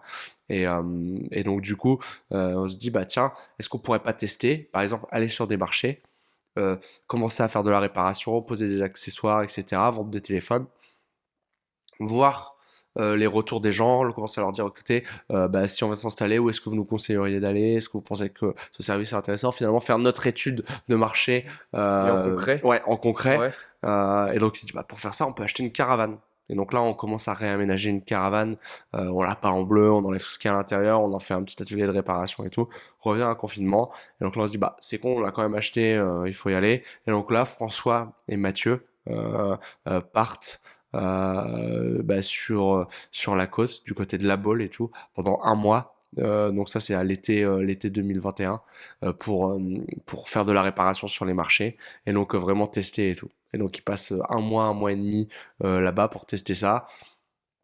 Et donc ça c'est cool. En parallèle on se dit ok bah faudrait quand même qu'on ouvre une boutique à Vitré, on trouve le local et on fait les travaux fin août et on ouvre la première tu vois boutique à Vitré en septembre 2021. La première boutique, ouais, à Ouais. Vitré. Et là, du coup, sur le choix de la boutique, vous avez pris les avis sur des marchés, des choses comme ça. Et Non, vous avez... on l'a pas fait. Non. Ouais. Et vous avez vu un engouement pour vous dire... où vous aviez déjà beaucoup de commandes dans l'appartement où vous Ah ouais, étiez? à Vitré, Ouais, on commençait ça à bien tourner débordait, à ouais. l'appartement, ça devenait plus vivable. On se disait, il faut qu'on ait une boutique physique, vraiment pour accueillir les clients. Et donc là, on avait repéré un immeuble qui était bien avec une boutique en bas. On se dit, ok, bah tiens, est-ce qu'on pourrait pas aller là? On y va. On n'arrive pas trop à avoir de retour. On va chez l'assureur en face. On lui dit, écoute, est-ce que tu aurais des infos et tout? Il dit, bah non, non, mais par contre, moi, si ça vous intéresse, je pars. Et donc le local est dispo dans un mois. Et, et donc en face de l'endroit qu'on avait prévu, on se dit ok vas-y, c'est l'endroit où toujours aujourd'hui une Ouais, 70e. à Vitré, ouais. Ouais. Et donc du coup on aménage, on fait les travaux. Et nous on a toujours eu cette culture très travaux, tout faire nous-mêmes. Donc tu vois, toutes les boutiques, on les a sorties de terre, à faire les travaux nous-mêmes, à faire la peinture, à faire bah, tout, tout casser, tout refaire, Ouais. etc. Poser le parquet. Et en parallèle de ça, du coup, vous ouvrez une boutique à Vitré. Ouais, Vous commencez forcément à recruter des gens. ouais. Comment ça se passe, du coup, la partie recrutement Bah là, tu vois, sur... c'est vraiment là qu'on démarre. Tu vois, il y a eu un gros changement à ce moment-là. Donc, on avait déjà quelqu'un, on avait Mathieu qui était, enfin, qui est un de de nos meilleurs potes, qui arrive en stage et du coup qui commence à peu près à ce moment-là en CDI. Et on a en parallèle quelques alternants qui arrivent. Donc, bah, au début, pour le coup, on a fait des bons recrutements. Au début, je me souviens, c'est moi qui m'en occupais beaucoup, passer énormément de temps à faire des visios au premier entretien, deuxième entretien, troisième entretien. Tu es assez cadré avec au début une personne, ensuite deux, et voyez deux autres personnes, un troisième entretien. Et donc ça se passe plutôt bien. Et là, il y a une vraie étape qui se passe puisque assez rapidement dans la foulée, donc en novembre 2021, on ouvre la boutique de Laval. Et donc là, en fait, on a un gros truc, c'est que quand on avait qu'une boutique, ça passait avec que nous dans la boutique. Et là, on doit commencer à recruter des personnes qui vont être dans la boutique à notre place et qui, en gros, on va devoir se dupliquer Ouais. pour que le commerce tourne aussi bien avec d'autres personnes. Et donc là, t'as une vraie étape qui se passe puisqu'on va rester quasiment, tu vois, entre novembre 2021 et décembre 2022, pas ouvert de boutique. On doit réimaginer le CRM pour qu'on puisse aussi avoir deux points de vente. On doit gérer deux stocks. On doit aller dans les deux boutiques et tout. Et à Laval, un peu compliqué parce que du coup, en gros, ce qui se passe, c'est qu'on ouvre Vitré, ça se passe plutôt bien. On se dit, ok, ce serait bien qu'on ouvre une deuxième et tout. Donc là, François commence à aller visiter à Laval parce qu'il a fait ses études à Laval. Ouais. Donc il dit, je pense que c'est une bonne ville. Et là, en fait, il fait une visite. Il dit putain les gars, j'ai trouvé une boutique. Il fait la visite le mardi. Il dit, j'ai trouvé une boutique. On dit ok, contre-visite le lendemain le mercredi. On faisait une offre le jeudi. Donc les mecs et sans emprunt, sans rien. Et donc là, pour te donner un peu le truc, et donc là, on dit ok, faut qu'on ait l'empreinte validée, etc. dans 2 semaines, 3 semaines, parce qu'on a calé rendez-vous avec le notaire. Et donc là, la banque, enfin, et on leur dit, on n'a pas de financement, mais vous inquiétez pas, on va l'avoir avec la banque. Et donc là, on appelle la banque. Donc là, on leur dit, bah, il nous faut l'emprunt. Elle fait, ah oui, là, c'est très court au niveau délai, je sais pas si on va avoir le temps, etc. On dit, bah, de toute façon, nous, on a signé tous les papiers, il faut qu'on ait, quoi. Donc, et Pas le donc là, choix. le notaire, je me souviens, avec, le notaire, il dit, mais, enfin, elle dit, j'ai jamais vu ça de ma vie, vous aurez jamais les trucs à temps. Et on a réussi à avoir, et une semaine après, on ouvrait. En fait, entre le moment où on a signé et le moment où on a Ouais, ouvert, ça allait c'est très passé un vite. mois. Ça Et allait très vite. on a tout, tout changé dans la boutique. On a refait le parquet, on a refait la peinture, on a refait les meubles, on a tout refait. Et donc, assez drôle et c'est des super souvenirs. Et là, le truc, c'est qu'on a été tellement vite qu'on n'a pas eu le temps de recruter. On s'est dit, ok, François va faire l'aller-retour. Et là, ça commence à être l'enfer. En fait, faire l'aller-retour 40-45 minutes de route tous Ouais, les jours, ouais. aller et 45 minutes retour. C'est hyper dur. Et le truc, c'est qu'on n'arrive pas à trouver à Laval. On n'arrive pas à trouver quelqu'un. Et donc, du coup, à un moment, ça devient compliqué. On recrute quelqu'un, un peu, et on se dit, ok, tu vois, tu commences à baisser ton niveau d'exigence. Bah parce que tu vois, ça commence à être dur de faire les retours, ça dure 4 5 mois et tout, c'est trop dur. Et donc tu baisses ton niveau d'exigence, pas forcément la bonne personne, donc elle reste pas et tout. Et à un moment, on finit par trouver la bonne personne et là, ça va mieux. Tu vois, mais Ouais. on a vraiment cette phase de structuration pendant 1 an et demi, là où ça a été très dur. Mais ça a été très enrichissant de se Ouais, le temps de dupliquer. cadrer Ouais, toutes les exactement. choses, mise en place des process et tout. Exactement. Ouais, c'est hyper inspirant de signer comme ça sur une semaine. Ouais, c'était... Et ça doit donner une énergie je dis pas qu'il faut le faire, il mais, donne, mais c'est assez... Ah bah ouais, il ouais, faut donner une l'énergie de énergie malade, de c'est fou, trop ouais. bien. Ouais, ouais. C'est trop cool. Bah ouais, carrément. Et en plus de ça, c'est surtout que, du coup, pour ouvrir sur Laval, vous avez études ou toujours pas Ah, trop? aucune étude. Ah ouais? Ouais, Même aucune. pas sur la demande ou des choses comme ça? Non, on n'a jamais fait. Bah, à tort, hein, parce que aujourd'hui Laval est un peu plus en difficulté. Tu Ouais, vois, la boutique. Après, il y avait eu les travaux du centre-ville et tout qu'on aurait difficilement pu anticiper, qui a baissé la fréquentation. Donc, tu vois, la boutique Laval est un peu plus dure. Mais bon, après, elle roule, les gens sont contents du service. On a un chouette gars qui est là-bas, Charlie, où ça se passe trop bien. Tout le monde, les gens viennent pour Charlie, donc c'est trop bien, tu vois. ouais, Donc, en tant qu'entrepreneur, c'est une bonne chose, je trouve, d'avoir ce signal-là, de te dire, ok, les gens viennent plus pour toi, mais viennent plutôt pour la personne qui est dans la boutique et pour Funner, tu vois. C'est un bon truc de donc te dire, ouais. ok, on a quand même réussi à, à ce que ça nous dépasse. Et donc, c'est un bon signal, c'est que À derrière, on est transmettre capable les de valeurs, dupliquer. ouais. Ouais, Exactement. bah oui, carrément. Et donc du coup, ouais, donc du coup, vous vous lancez sur une ville sans savoir s'il y a de la demande Non, bah après, il y a ou... plus d'habitants qu'à Vitré. Il y avait pas trop de Ouais. réparateurs, Et il y tu en avait vois. pas sur le coin, Ouais, donc il y vous avait vous un êtes ou deux dit, réparateurs, mais plutôt on des petits peu essaye. bruit. Ouais, exactement. Ok. On se dit, vas-y, Et on donc, tente. à chaque fois que vous ouvrez une nouvelle boutique, parce qu'aujourd'hui vous avez 4 boutiques, Ouais. à chaque fois que vous ouvrez une boutique, vous achetez le bâtiment ou vous louez le bâtiment Non, ouais, alors nous, on achète ce qu'on appelle le droit au bail. En gros, sur Ouais, les bails pro, c'est des bails en 3, 6, 9. Et, 3 ans, 6 ans, 9 ans. ouais, Et donc, du coup, euh, c'est assez, c'est assez marrant comment ça fonctionne. C'est qu'en gros, tu prends un bail. Donc tu démarres dans le local, tu signes ton truc et tout, et demain, t'as envie de partir et il te reste par exemple encore 6 ans à faire, et bah tu peux vendre ce droit d'accéder au bail. Donc ouais, tu vends le droit au bail, et en coup tu vas acheter un droit au bail entre 10 et 100 000 euros, on va dire, voilà, pour accéder au bail, et derrière tu dois rajouter ton loyer, les frais de ouais. l'agence qui négocie ça, etc. Et donc, et parfois, t'as rien, le bail est libre et donc tu peux repartir. Donc, ça dépend un peu de la configuration. Donc, là, on est Ouais. plutôt sur un marché avec l'immobilier qui est un peu compliqué, avec des cellules qui se libèrent parce que le retail, bah, malgré tout, est un peu en difficulté depuis le Covid. Donc voilà. Ok. Et donc du coup, c'est- quand est-ce que vous multipliez vos activités? Vous commencez par les réparations de téléphone, comme on l'a dit tout à l'heure, mais quand est-ce que euh, le, les parcs, les gestions des parcs pour les entreprises, il arrive? Ça se fait progressivement? Comment tu vois la demande sur le marché, le secteur? Bah là, en gros, si tu veux, ce qui se passe, c'est que fin 2021, enfin fin 2020, on commence à réparer quand même pour pas mal d'entreprises, même à l'appartement et tout. Et donc là, on a une entreprise, je me souviens, une entreprise de Val d'Isère, en plus, tu Ah vois. ouais. Je peux citer, c'est Martigno. Euh, qui viennent, c'est Thierry qui vient nous voir et qui vient voir François et qui dit écoutez, vous réparez les téléphones, vous me les vendez, je suis super content du service. Est-ce que vous seriez capable d'aller au bout et de me vendre le forfait mobile parce que moi ça me fait chier d'être encore chez mon opérateur, je préférerais avoir qu'un interlocuteur. Et donc là on se dit bah écoute, je vois pas pourquoi on n'y arriverait pas, laisse-nous un peu de temps, on regarde et on se rappelle. Et donc là, on commence à se renseigner un peu. Et ce qui se passait à l'époque, c'est qu'on avait déjà commencé à développer l'interface pour les professionnels. Et donc du coup, on regarde et on se dit, oh, les gens pouvaient acheter leur téléphone directement sur la boutique, faire leur demande de réparation et tout.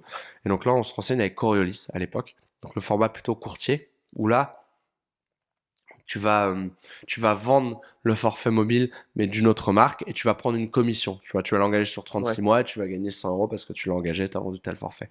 Et donc là, on se dit, niveau business model, c'est pas top parce que nous, on a déjà notre interface. L'idée, c'est que les clients, ils aient l'interface, ils aient tout leur service au même endroit. Et là, on leur laisse quand même une porte ouverte chez un autre opérateur où potentiellement, ils pourront aussi demander des réparations et commander des téléphones. Donc, c'est pas top pour nous. Donc, on se dit, OK, il faut qu'on devienne opérateur télécom finalement. Et donc là, on dit, on commence à se renseigner, à découvrir ce monde-là. On dit, OK, en fait, c'est le monde des MVNO, donc des Mobile Virtual Network Operator.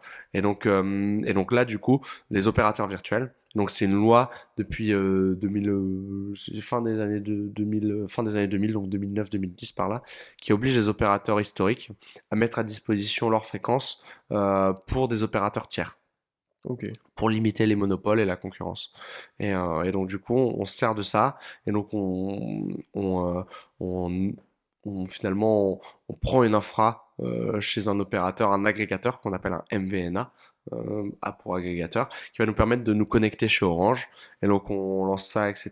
Et donc on arrive fin 2020 avec les cartes SIM brandées Phoneur en haut du téléphone, et on démarre comme ça. Et ce qui est drôle, c'est que Thierry qui nous a demandé pour sa boîte, en fait, qui est le client qui nous a un peu mis la puce à l'oreille, on n'a jamais pu le signer. Là, on a le deal en cours. Normalement, ça devrait se faire là dans les prochaines semaines. Mais on n'a jamais pu le signer à l'époque parce qu'ils n'avaient pas d'antenne Orange et c'était dans une cuvette.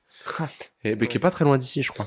Ouais, Et bah, c'est juste à côté, ouais. ouais, et donc du coup, ils captaient pas Orange, donc nous on avait choisi Orange pour la qualité. Et en fait, on n'a jamais pu le signer. Nous, on a démarré avec d'autres boîtes, et donc là, c'est bien. 4 ans après, on devrait réussir à le signer. Ouais, Donc bon, c'est bien. c'est une Comme bonne quoi, chose. il faut être patient et ça finit Ouais, par ça finit fonctionner. par payer. Ouais. Et donc du coup, euh, et donc du coup, vous lancez l'offre pour les professionnels. Ouais. Là, c'est toi qui t'occupes d'aller sur le terrain, de convaincre des entreprises, ou c'est plutôt les entreprises qui viennent à vous? Non, c'est nous qui allons. À l'époque, ce qui est assez drôle quand on débarque, c'est que c'est François qui s'occupe de la partie B2B, donc pro, et moi je m'occupe de la partie retail. Et en fait, assez rapidement, on inverse les rôles. Moi, plus d'appétence pour la partie B2B et François, plus d'appétence pour la partie B2C. Donc, on inverse les rôles.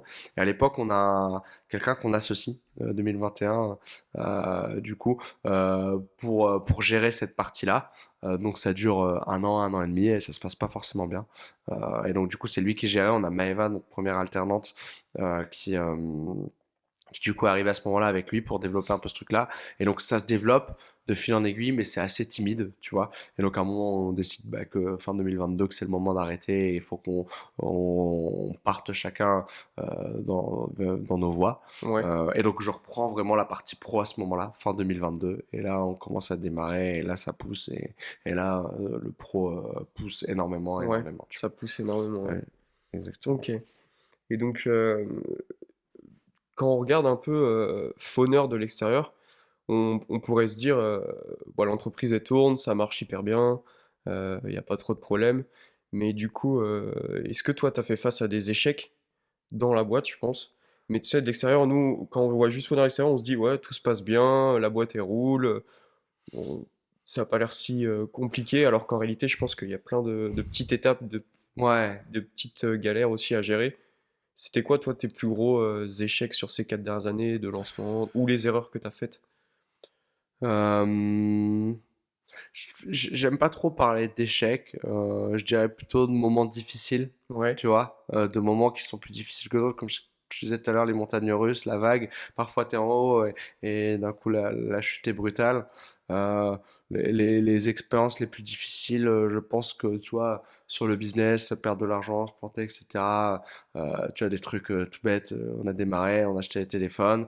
À un moment, on se dit, ok, on a des marges et tout, mais ce serait bien qu'on améliore la marge. Donc, on commence à se renseigner. On se dit, tiens, et là, on commence à découvrir la Chine et tout. On se dit, ok, trop bien et tout. Et donc là, je vais voir les gars, je leur dis, putain, les gars, j'ai acheté 10 000 € de téléphone là. La Chine, les 40 iPhone X qui arrivent, ça va être le feu et tout. Et ils disent, ok, bon, on te fait confiance et tout. Et on arrive. Et là, j'ai demandé, est-ce que c'est bien des écrans originaux, etc. Et là, elle dit, ouais, pas de souci et tout. Et là, on arrive des merdes en boîte, tu vois. Et donc là, tu te dis, ok, ça va être long parce que pour nous, à l'époque, 10 000 €, c'était la première année, donc c'était beaucoup d'argent. Et donc, c'était allez, un mois de chiffre d'affaires, tu vois. Ouais. Dans les premiers mois, c'était un mois de chiffre d'affaires. Et donc, du coup, on se dit, putain, ça va être super dur. Et donc là, t'as des conneries un peu comme ça que tu fais et t'apprends au fil de l'eau. Euh, Après, les expériences les plus dures, ouais, elles restent relatifs à l'humain. Et vraiment, tu vois, à ce truc-là. Et après, je dirais, la, donc vraiment, tu vois, quand je veux dire, c'est vraiment des expériences où tu dois te séparer de personnes.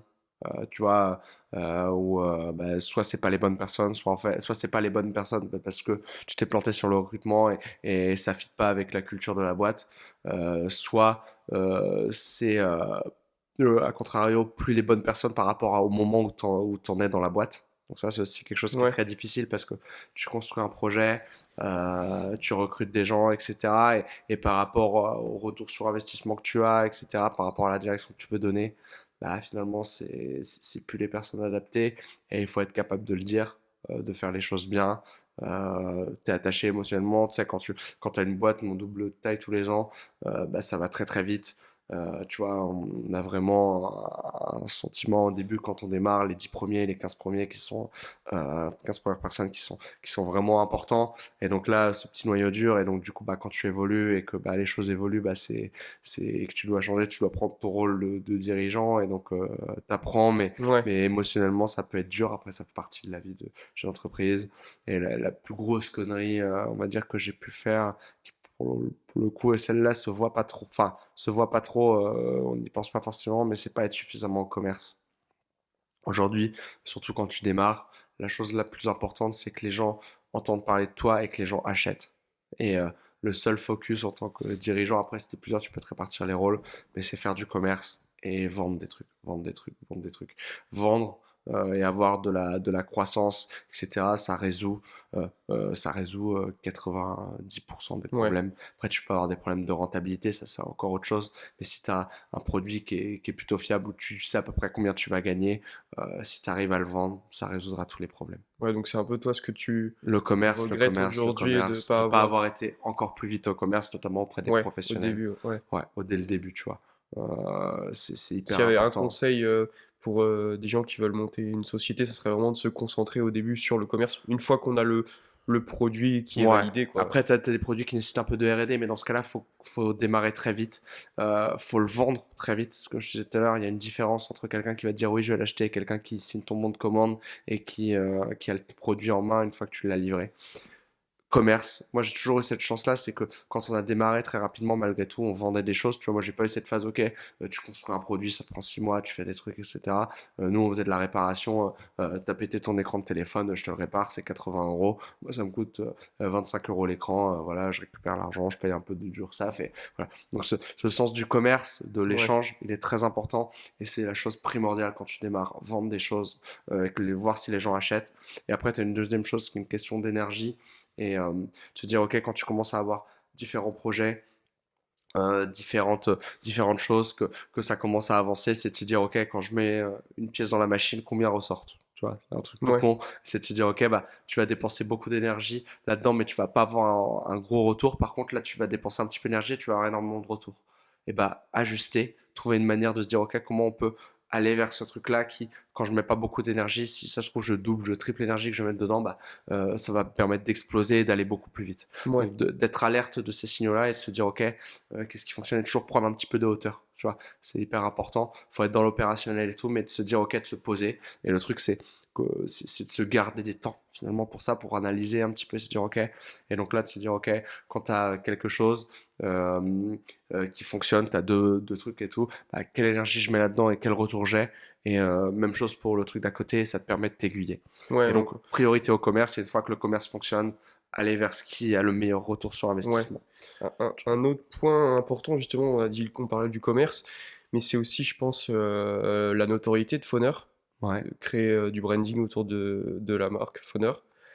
Je pense que c'est aussi un point qui a été essentiel et qui a beaucoup joué dans le succès de Foner qui est aujourd'hui.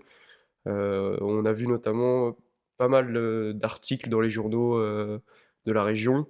Euh, Est-ce que toi, justement, quand tu fais des articles, tu sens directement, même tu me l'as dit tout à l'heure, tu sens qu'il y a un retour sur investissement quand t'apparais dans un article et ça permet d'entretenir la notoriété?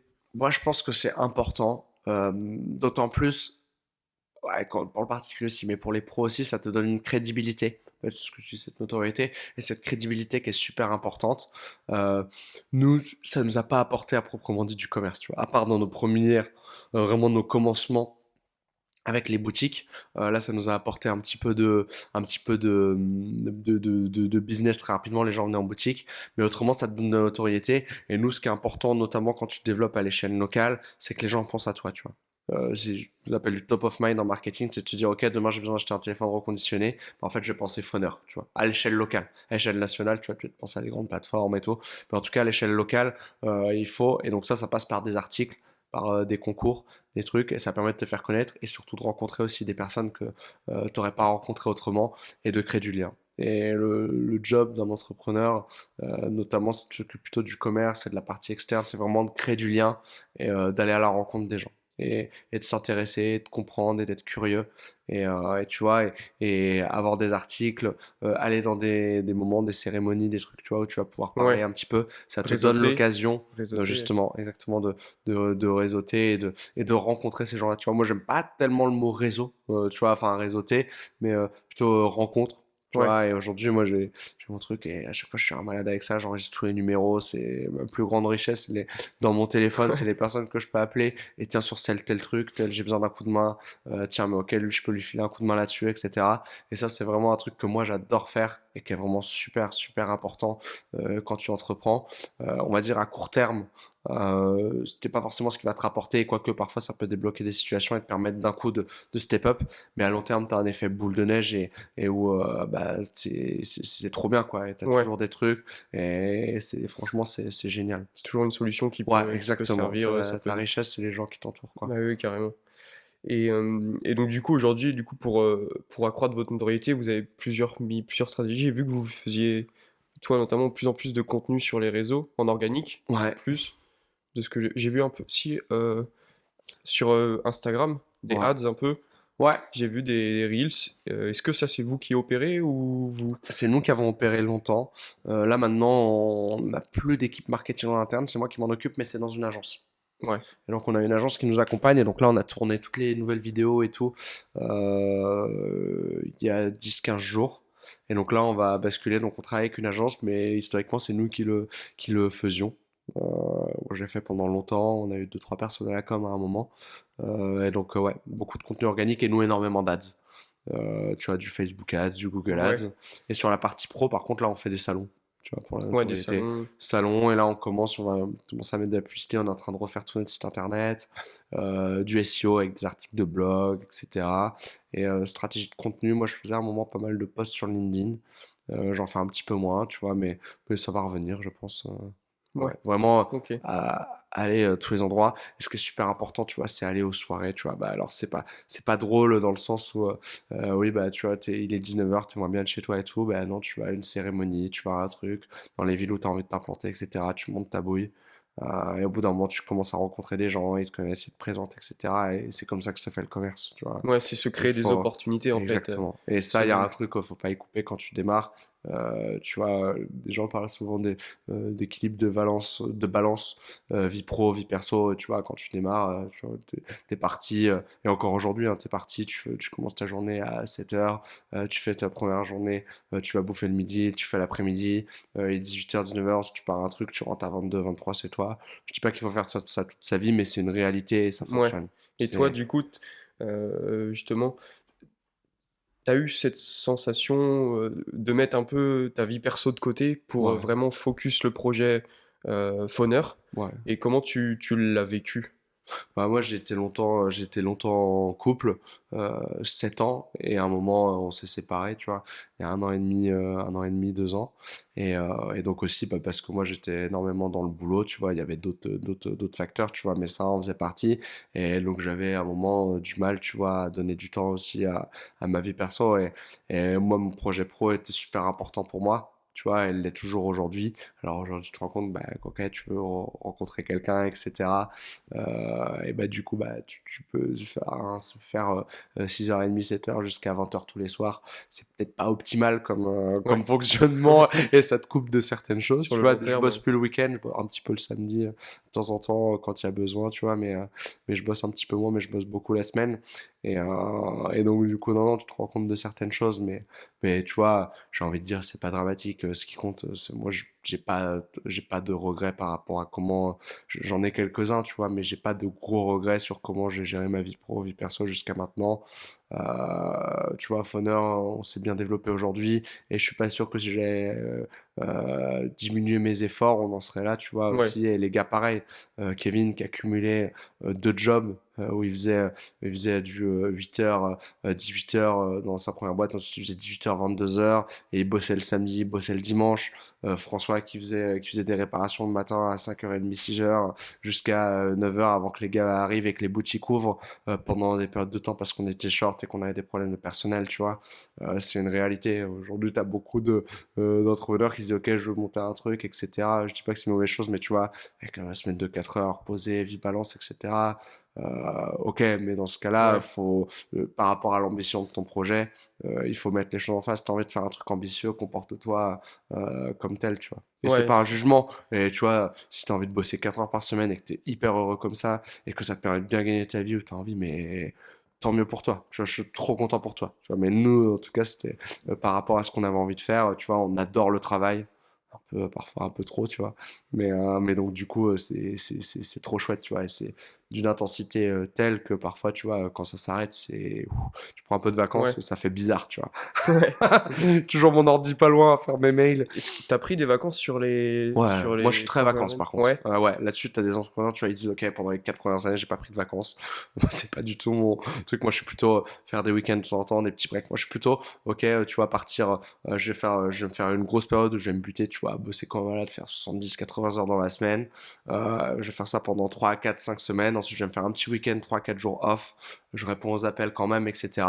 Je suis un peu plus calme, ensuite je repars, tu vois. Moi, je fonctionne ouais. beaucoup comme ça. T'as Moi, je trouvé ton prône plutôt ça, équilibre. exactement, Ouais, tu ouais. vois. Moi, je suis plutôt après, tout le monde est différent là-dessus, tu vois, mais moi, je fonctionne beaucoup comme ça. Si je me dis, ok, je me bute à fond pendant une période où j'y vais comme un malade, je prends quelques jours off, je prends 3 4 jours, ensuite je repars, etc. Je pars une semaine, voilà, je pars rarement plus de 2 semaines, à part en été. Enfin, je pars jamais plus de 2 semaines, à part en été. Mais donc, du coup, ouais, je suis plutôt grosse période de travail, quelques petits jours de repos, et je repars et je recharge les batteries, etc. Tu vois. Ouais. Moi, je suis plutôt comme ça. Justement, ça te permet bah, Ouais, moi j'aime bien cet équilibre-là d'être et dans. jamais trop s'arrêter de travailler. Tu vois, moi j'ai du mal, j'ai eu des moments où j'ai tenté de partir 3 semaines, un mois sans trop travailler. Bah, déjà pour le boulot c'est compliqué parce que du coup tu reviens, c'est le bordel, donc je le fais plus. Ouais, Non, non, et après j'ai du mal quand faut se remettre au travail et tout. Moi je préfère garder le rythme, quitte à baisser un peu de temps en temps. Tu dis ok, là je calme un petit peu le rythme et après je réaccélère. Et c'est un marathon, le bordel, ouais. faut le tenir. Ok. Mm. Et est-ce que tout au long du projet Fenner, parce que là, du coup, on a parlé que de la partie en interne, Ouais, mais j'imagine que vous êtes fait quand même accompagner par des incubateurs ou des choses comme ça. ouais, Parce que je pense que toi, quand t'as créé Phoner, t'avais 19 ans. ouais. Enfin, t'as Ouais, cofondé 19 20 Phoner, ans, ouais, 19 ans, exactement, ouais. ouais. Et bah, je pense que t'avais pas toutes les clés en main d'un chef d'entreprise dès le début, comme Vraiment ça. pas. T'as dû apprendre. Est-ce que tu t'es fait entourer du coup par des incubateurs Ouais. On a eu la chance de se faire, d'avoir des gens dans notre entourage, des chefs d'entreprise, qui ont toujours eu une oreille bienveillante, attentive, et qui qui ont toujours été de bons conseils, on va dire. Donc ça pendant les premières années. Donc quand on avait des sujets, des problématiques, des trucs, etc., on passait voir au bureau, on disait, bah, tiens, comment tu ferais, etc. Voilà, et tout. Et vraiment se dire, ok, ok, on a ces oreilles-là, attentives pour nous épauler. Et la deuxième chose qu'on a faite, c'est qu'on a intégré Réseau Entreprendre. C'était fin 2022, si je dis pas de bêtises, début 2023. Et où là, c'est vraiment, pour la petite histoire, Réseau Entreprendre, si tu veux, c'est la famille Mullier, à un moment dans le nord de la France. Je crois que c'est Mullier, je crois que je dise de bêtises. Mais dans le nord de la France, qui à un moment, bah, tu sais, à cause de la crise de l'industrie, etc., a dû licencier énormément de monde. Je crois que c'était plusieurs milliers de personnes. Et donc, il s'est dit, OK, j'ai une dette envers la société parce que j'ai détruit finalement plusieurs milliers d'emplois. Il faut que je les recrée.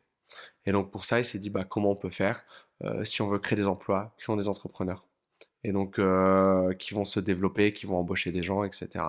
Et donc du coup de cette idée-là est né Réseau Entreprendre. Et donc le principe est simple, c'est que c'est des chefs d'entreprise qui accompagnent des entrepreneurs dans leurs projets. Qui viennent de démarrer, qui sont en projet ou qui soient là depuis un moment, mais du coup sur un projet de croissance, qui les accompagne. Et ce qui est assez spécifique avec Réseau Entreprendre, c'est qu'ils accompagnent les entrepreneurs et pas les entreprises. Donc nous, on est accompagné, c'est François, Kevin et Adelin qui sont accompagnés et pas Fonner qui est accompagné Ok. parce que le projet de la boîte peut évoluer, etc. Et l'idée, c'est vraiment de donner les clés aux dirigeants pour qu'ils puissent mener à bien leur projet. Et dans le pire des cas, le fermer ou tu vois, ou l'ouvrir ou le développer et pour pouvoir faire perdurer les emplois qui ont été créés, Ouais. les rendre pérennes dans le temps. Et donc on a eu ça. Et on a eu aussi, donc ça très Ouais, chouette, ouais, on a eu l'histoire est Yao, ouais, on a vraiment eu belle. Ouais. Yao là, où là on est accompagné par un Guillaume, c'était au début de Foner, où là l'idée c'est qu'on a un parrain qu'on peut solliciter un petit peu bah, quand on veut. Donc, du côté de Rennes, on a fait ça au début, avant Réseau Entreprendre, justement, c'était une étape un peu intermédiaire. Et c'est un réseau qui a été créé par Mario Piromani, en gros, qui a, enfin, peut-être pas tous, mais la plupart des McDo en Bretagne, qui est un très chouette entrepreneur.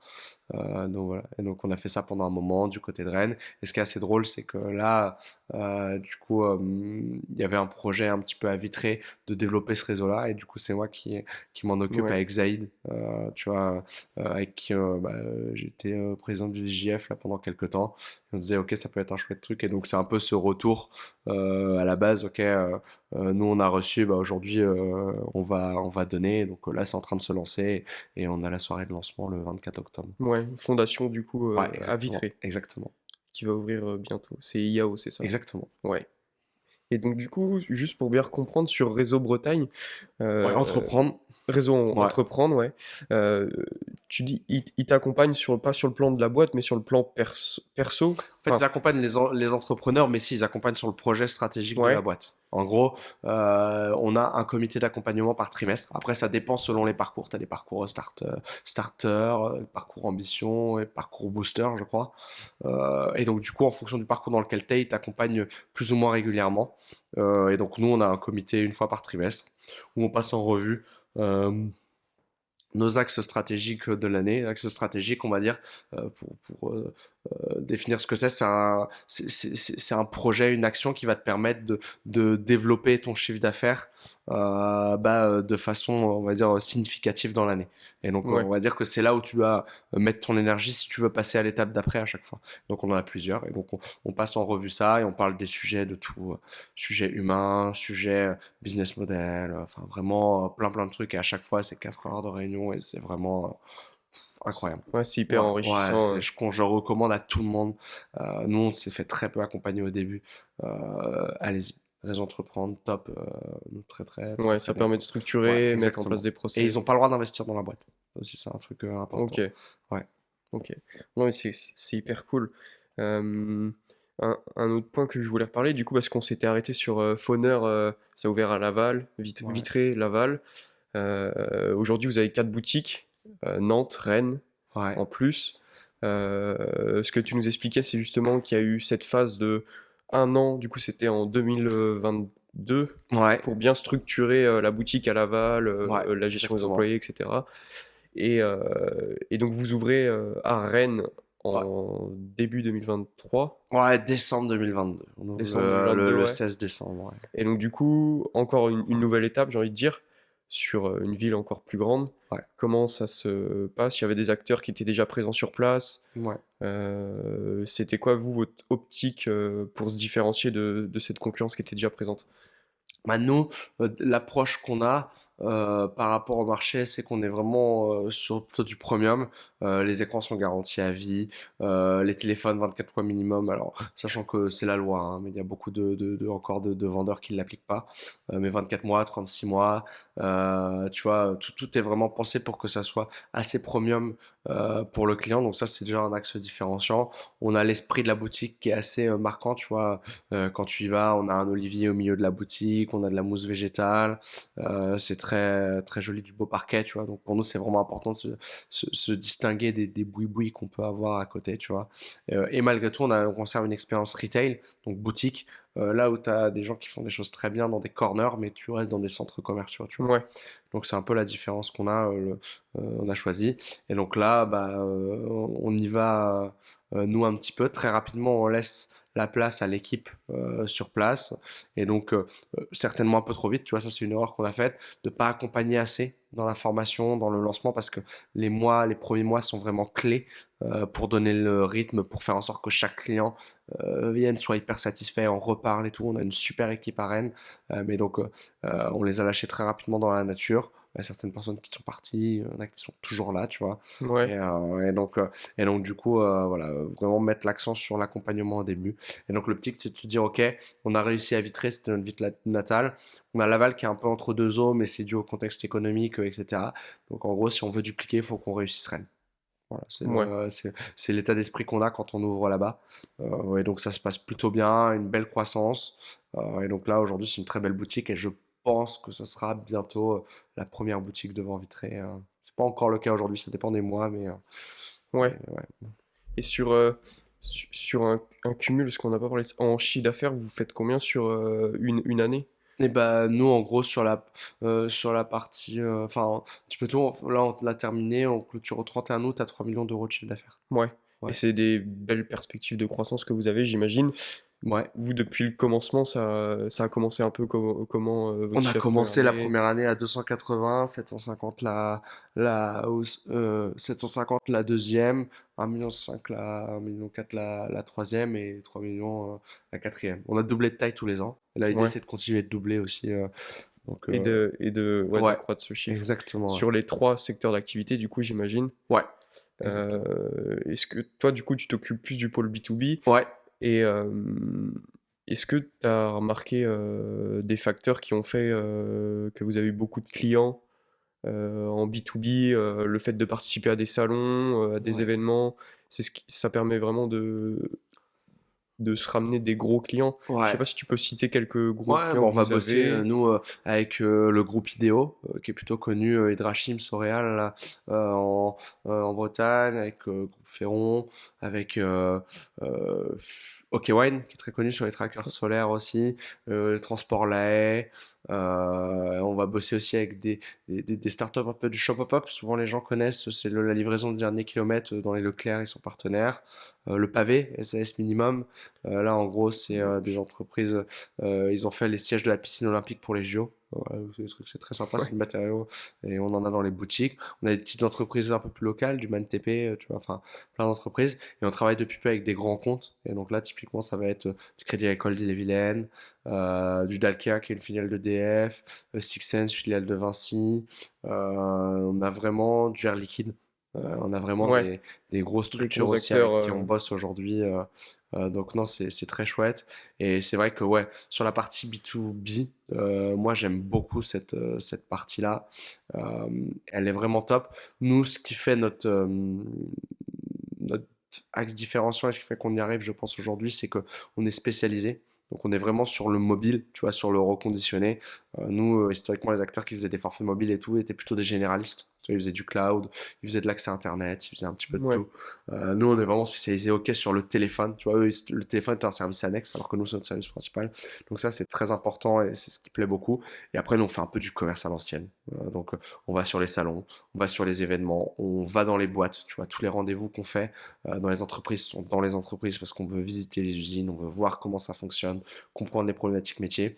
Et aujourd'hui, tu as énormément de boîtes qui se lancent, qui veulent faire du digital parce que c'est hyper sexy. Tu dis, ok, je vais mettre de la pub, je vais avoir plein de leads qui vont tomber sur mon site internet et tout. La vérité, c'est que oui, tu vas en avoir, mais il y a énormément de business à faire en en local, concret, à ouais. Et aller puis, serrer des mains et à aller voir les gens. je pense Et ils que sont. c'est beaucoup plus intéressant Ah, c'est d'être trop en bien, direct avec les c'est hyper gens. enrichissant, tu vois. Faut que la cible par rapport à ta clientèle type fonctionne bien, tu vois. Mais en vrai, non, c'est trop bien. Nous, c'est vraiment une force et franchement, on est trop content de faire du business comme ça fonctionne super bien. Bah oui. Et vous avez du coup ouvert la boutique à Rennes Ouais, et du coup à Nantes après. ouais, Vous avez ouvert à Nantes. Donc c'est toujours une croissance en interne ouais, en de vos intégré. en intégré. Ouais, on appelle ça en intégré, c'est-à-dire que c'est pas des franchises, Ouais, c'est nos propres magasins. ok. Et donc du coup Nantes, comment ça se passe? C'est un peu le même engouement. Pourquoi après Rennes avoir fait Nantes et pas une autre ville?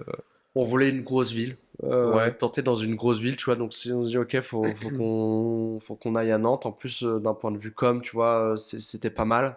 La ville de Nantes, tu vois, ça nous fait sortir. Il y a aussi une belle clientèle entreprise dans le bassin nantais.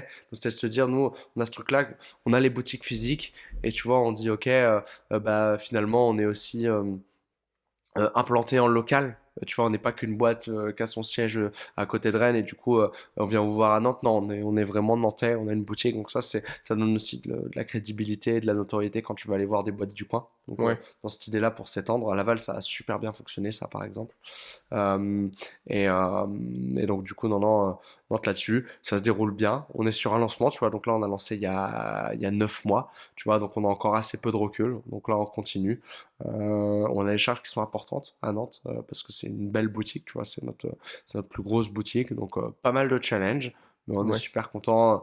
L'emplacement est canon. On est collé à Orange, donc collé à un opérateur. C'est un truc qu'on n'avait jamais fait aussi.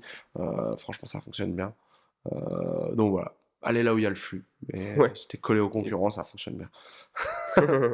Ok, bah c'est top. C'est ça qu'on voit, c'est qu'il y a quand même, au fur et à mesure des années, il y a toujours cette croissance qui est belle en fait.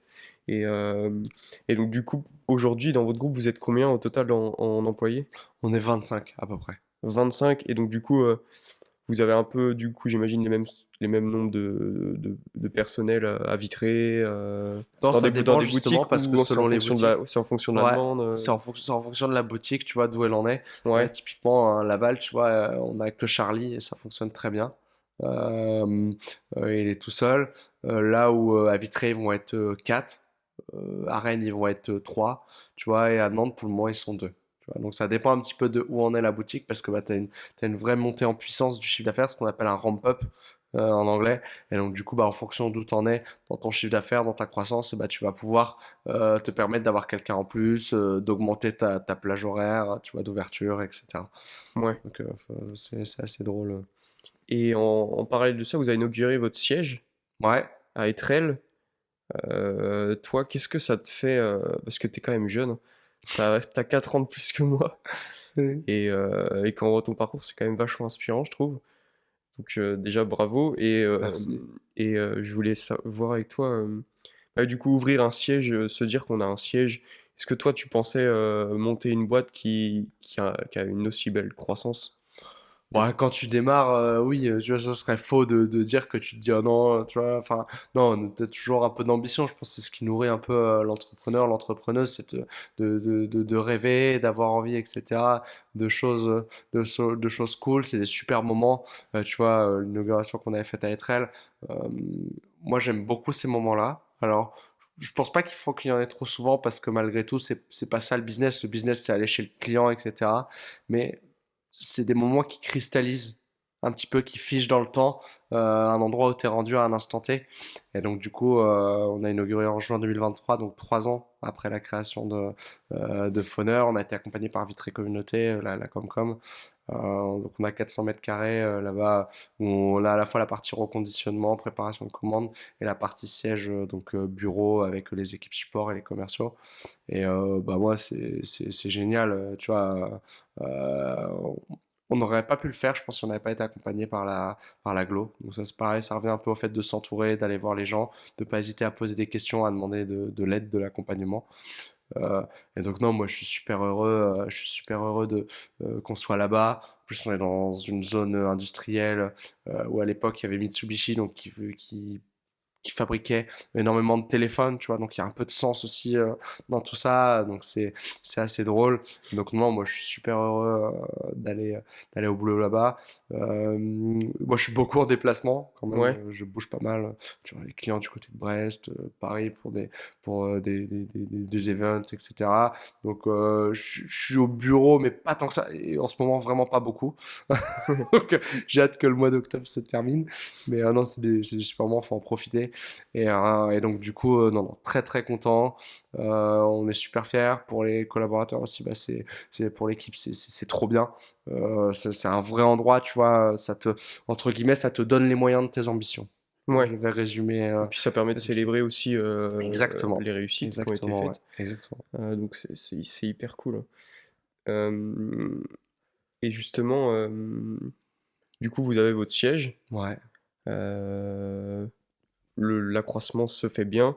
Ouais. C'est quoi vos prochaines... On n'a pas parlé aussi du coup que vous êtes opérateur particulier maintenant. Ouais, opérateur. On n'a pas parlé. Dans quel ordre tu veux faire ça? On peut parler de comment ça s'est lancé. Il y a une Ok. demande. Ouais. Bah, sur la partie opérateur, c'est un milieu qu'on a découvert parce qu'on n'était pas du tout de ce milieu-là finalement. Et donc du coup, comme je t'ai dit, on s'est dit ok, on a découvert le truc, on a lancé. Et donc au début, on est devenu opérateur. Ça s'est fait assez rapidement finalement. Et donc on a lancé, on a eu des lignes mobiles. Kevin a passé beaucoup de temps à intégrer l'interface. En fait, tu peux le faire avec l'interface que te fournit ton agrégateur. Mais nous, on l'a intégré directement dans notre logiciel comme on l'avait Ouais. en interne. Donc on a fait ça. Et de fil en aiguille, on a intégré des features. Donc au début, tu avais pas mal de trucs qui fonctionnaient pas, tu vois, où il fallait qu'ils nous appellent pour gérer les lignes et tout, pour les résilier. Donc maintenant, tout se fait tout seul, tu vois. Enfin, ils peuvent le faire en autonomie, du moins. Mais donc du coup, non, non, ça s'est plutôt bien fait. C'est un truc qui prend du temps, mais ça, nous, c'était un truc qui nous faisait vibrer parce que ça permet d'avoir du récurrent. Tu sais que tu démarres le mois, ok, t'as 20 000, 30 000 euros, 40 000 euros qui tombent Hmm. tous les mois parce que bah, t'as signé tes lignes mobiles. Donc tu vois, ça c'est super, c'est super chouette et donc ça se fait assez bien. Nous, on avait choisi le réseau d'Orange, tu vois, c'était super important pour nous, tu vois. À l'époque, quand on a démarré, nous, on avait une entreprise EIT qui permettait sur une même SIM d'avoir le réseau, c'était Orange et Bouygues, si je sais pas, ou Orange et SFR, je sais plus, ou Bouygues et SFR, je sais plus. Et donc en gros, ou les trois peut-être même, je sais plus. Et donc en gros, tu pouvais choisir ton réseau. Et donc nous, ce qu'on avait fait, tu vois, on avait toujours eu une approche un petit peu comme ça de tester les choses. Donc on a demandé des cartes SIM un petit peu à droite, à gauche, et on faisait des tests d'appel. Tu vois. Donc on Ouais. partait sur la route et on s'appelait et on regardait, etc. Et vraiment pour tester, en fait, on s'est rendu compte que le réseau Orange, en passant par EIT, donc en fait tout a un intermédiaire, ce qu'on appelle le cœur de réseau en télécom, ce qui fait le dispatch de OK, tu passes un coup de fil, bah, ça va l'envoyer sur tel serveur et ça va le redispatcher dans l'endroit. Bah, tu as un intermédiaire qui est chez cet intermédiaire et ensuite le redispatch chez l'opérateur, le véritable opérateur qui a sa propre infrastructure. Et donc on s'est rendu compte que sur le réseau Orange quand on était en direct et sur le réseau Orange quand on passait par eux, la qualité était différente. Tu vois. Ouais. Et donc ça nous a permis vraiment de choisir et nous on a choisi d'être sur du Orange en direct. Et donc du coup on a vraiment une qualité qui est identique au réseau d'Orange. Ok, ouais. Et donc du coup voilà, donc on a démarré comme ça et de fil en aiguille. Et donc ça, du coup, le lancement de opérateur pour particulier, c'était... Et l'opérateur, donc ça c'est pour les pros, on a démarré comme Ouais. ça. Et pour les particuliers, on a démarré en mai-juin 2024. Ouais, donc c'est assez récent. Ouais. Et comment ça a pris les clients? Vous avez eu des bons retours? Ouais, très bon retour, franchement, très bon retour. Les clients sont franchement satisfaits. La communication et la progression se fait de manière organique. Euh, Ouais. Très, très simplement, bah, tu vois, nous on voit 800 000 clients dans les boutiques tous les mois. Et bah, du coup, on en parle et t'en as X qui signent. La courbe, la progression se fait assez naturellement. Les gens sont super contents d'avoir cette dernière brique de service Ouais. tu vois, qu'on proposait pas, ce qui fait que les gens allaient encore dans des boutiques Orange et pouvaient pas tout avoir chez nous. Donc, tu vois, c'était assez, Ça permet de ouais, centraliser exactement, et vraiment tout chez Fonor, ouais. d'avoir le client de A à Z. Donc Ouais. ça, c'était super important. Et donc du coup, qu'est-ce qui différencie, pour bien que je comprenne, si je prends mon opérateur chez Orange ou chez Foneur, qu'est-ce qui va changer en fait? Ouais. Bah, sur le forfait mobile, nous on a nos propres forfaits avec nos propres tarifs. C'est le principe Ouais, du MVNO, c'est que tu gères la partie commerciale, la partie marketing, mais toute la partie technique et chez l'opérateur. Donc nous on va packager des offres à des tarifs où on va gagner plus ou moins d'argent. Et derrière, nous on va apporter toute la brique de service autour. Donc en gros, quand tu prends un forfait mobile chez Phoner, derrière tu vas pouvoir accéder au club Phoner. Et donc en gros, tu vas avoir une remise sur ton téléphone. Tu vas avoir une réduction quand tu fais une réparation. Tu vas avoir un bonus de reprise quand tu fais reprendre ton smartphone.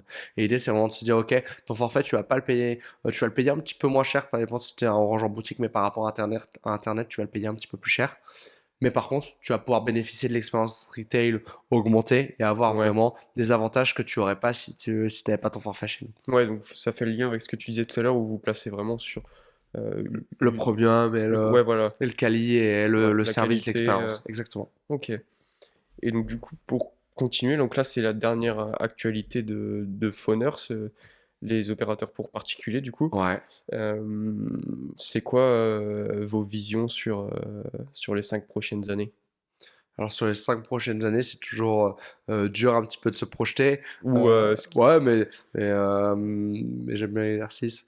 Dans l'idée, on a la partie retail, de continuer un développement. Là, le marché du retail est un petit peu plus compliqué, tu vois. Donc c'est de se dire, ok, il faut qu'on rationalise, qu'on ait des choses qui soient cohérentes. Je pense que notre développement sera plutôt en franchise à l'avenir.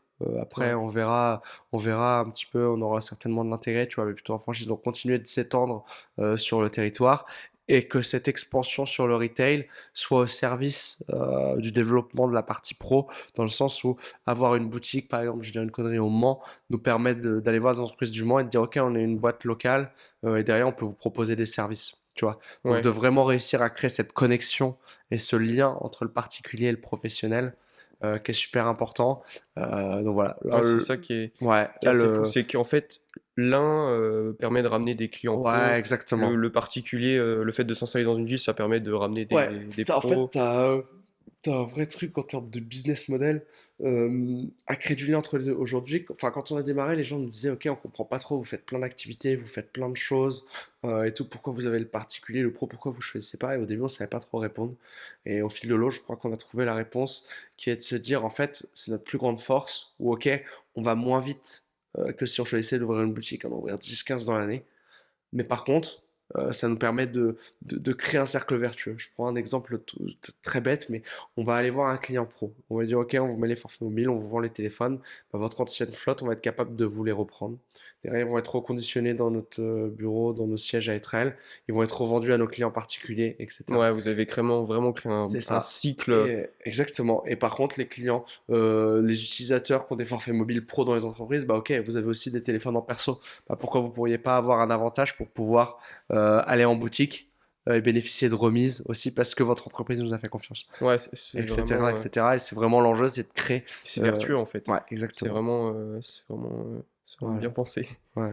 Et donc du coup, voilà. Et là, le gros focus sur la partie pro et sur le développement auprès des entreprises. Ouais. Et donc du coup du coup, vous pensez plutôt faire un peu des deux, opérer sur des croissances avec des franchisés ou vous développer des croissances intégrées, comme on disait? Bah nous, plutôt intégré. Après, sur les boutiques, ce sera certainement en franchise. Après, on verra. Rien n'est figé, honnêtement. Ça Ouais, change c'est pas souvent. fixé. C'est pas fixé, mais donc voilà. Mais là, au niveau de là, on compte continuer de doubler de taille l'année prochaine. Donc avec une croissance, à mon avis, qui va se faire plutôt sur la partie pro, qui est plus facile à déployer que la partie particulier. Ok. Et est-ce que du coup, à travers ces... Ça fait 4 ans, Fauneur? Ouais. Vous avez eu besoin de fonds à des moments, des levées de fonds, ou c'est des choses à venir?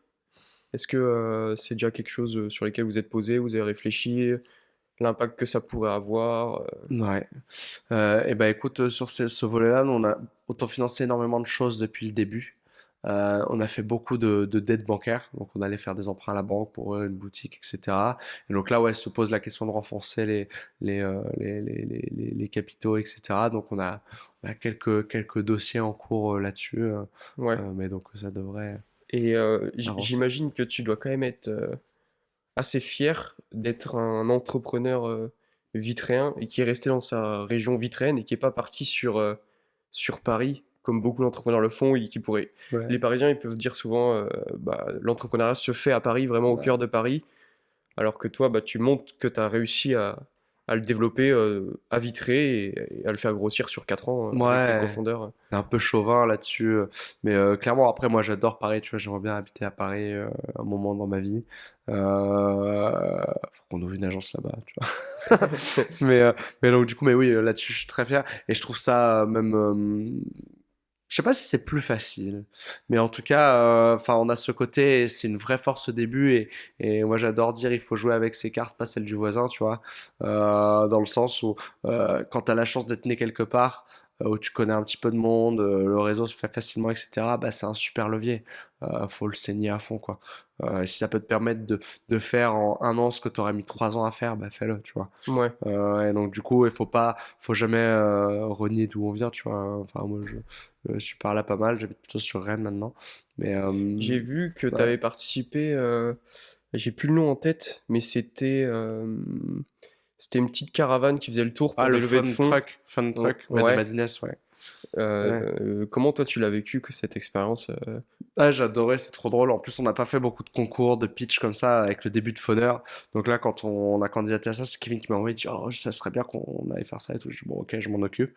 Et en fait, de fil en aiguille, on a gagné la finale départementale, finale régionale. Donc là, on va à Paris en fin d'année, je crois que c'est en décembre.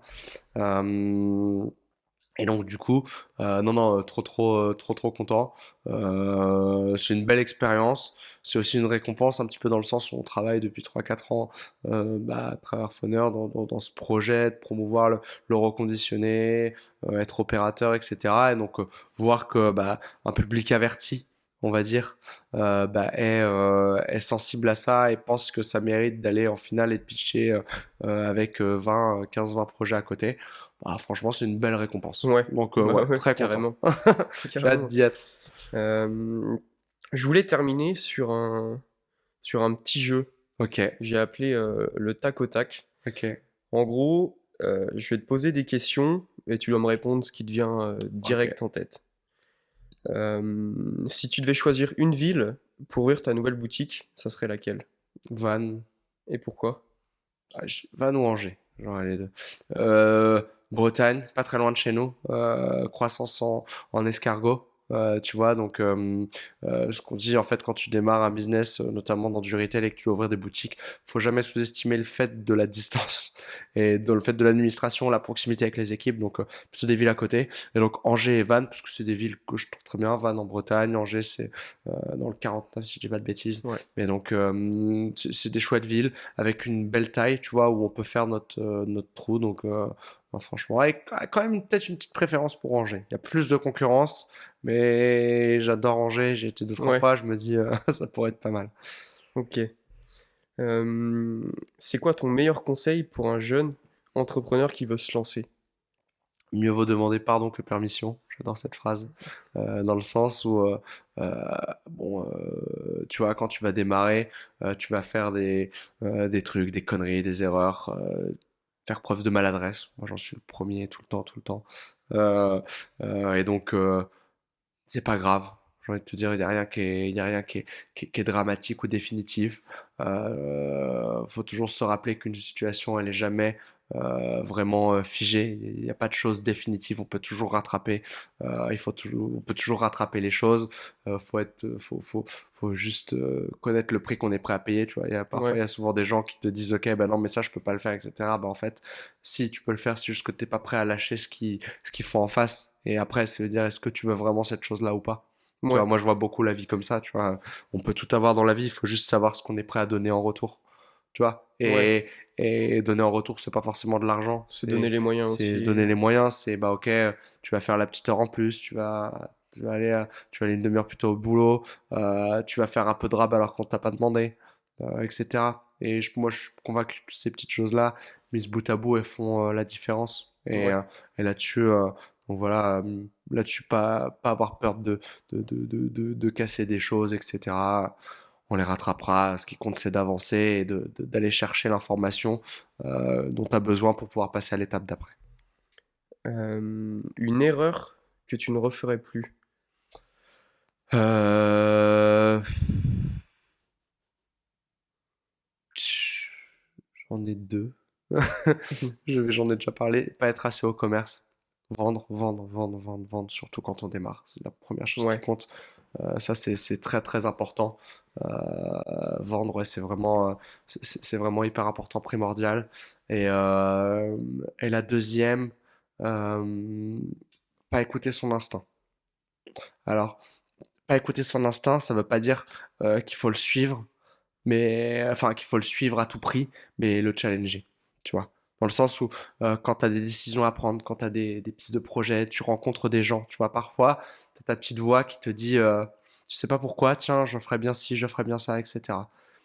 Il faut y aller, tu vois, la suivre, ou la challenger, ou au moins lui laisser une chance et se dire, ok, bah, j'ai cette petite voix, pourquoi j'ai cette petite voix qui me dit ça, tu vois. Ouais. Essayer de la comprendre et pas avoir peur d'y aller, tu vois. Pas avoir peur du regard des autres, pas avoir peur de se planter, tu vois. Tu peux avoir peur, etc. Mais il faut que l'envie d'avancer soit plus forte que ça, tu vois. La vie, elle passe super vite. Nous, on a lancé Ouais. ça il y a 4 ans, j'ai l'impression d'avoir vécu 10 ans depuis, tu vois. Mais quand tu fais les choses avec une intensité, avec le cœur, et ok, parfois tu casses des choses, tu te plantes, etc. Mais c'est tellement enrichissant. Moi, ce que j'ai, tu vois, là, je suis trop content de faire ce truc-là. Ça faisait longtemps que j'avais pas fait un petit check-up un peu de, ok, qu'est-ce qui s'est passé depuis, de revenir, tu vois, t'as plein d'émotions et tout. Ouais. Et t'as l'impression d'avoir vécu 10 ans en 4. Et je trouve ça trop bien, tu vois. Enfin, moi, c'est pour ça que je vis finalement. C'est vraiment vivre les choses avec une forte intensité, se faire plaisir. Parfois, tu as des moments de down où t'es vraiment pas bien. Tu te dis, ok, fais chier, mais faut pas abandonner, rien lâcher, tu vois.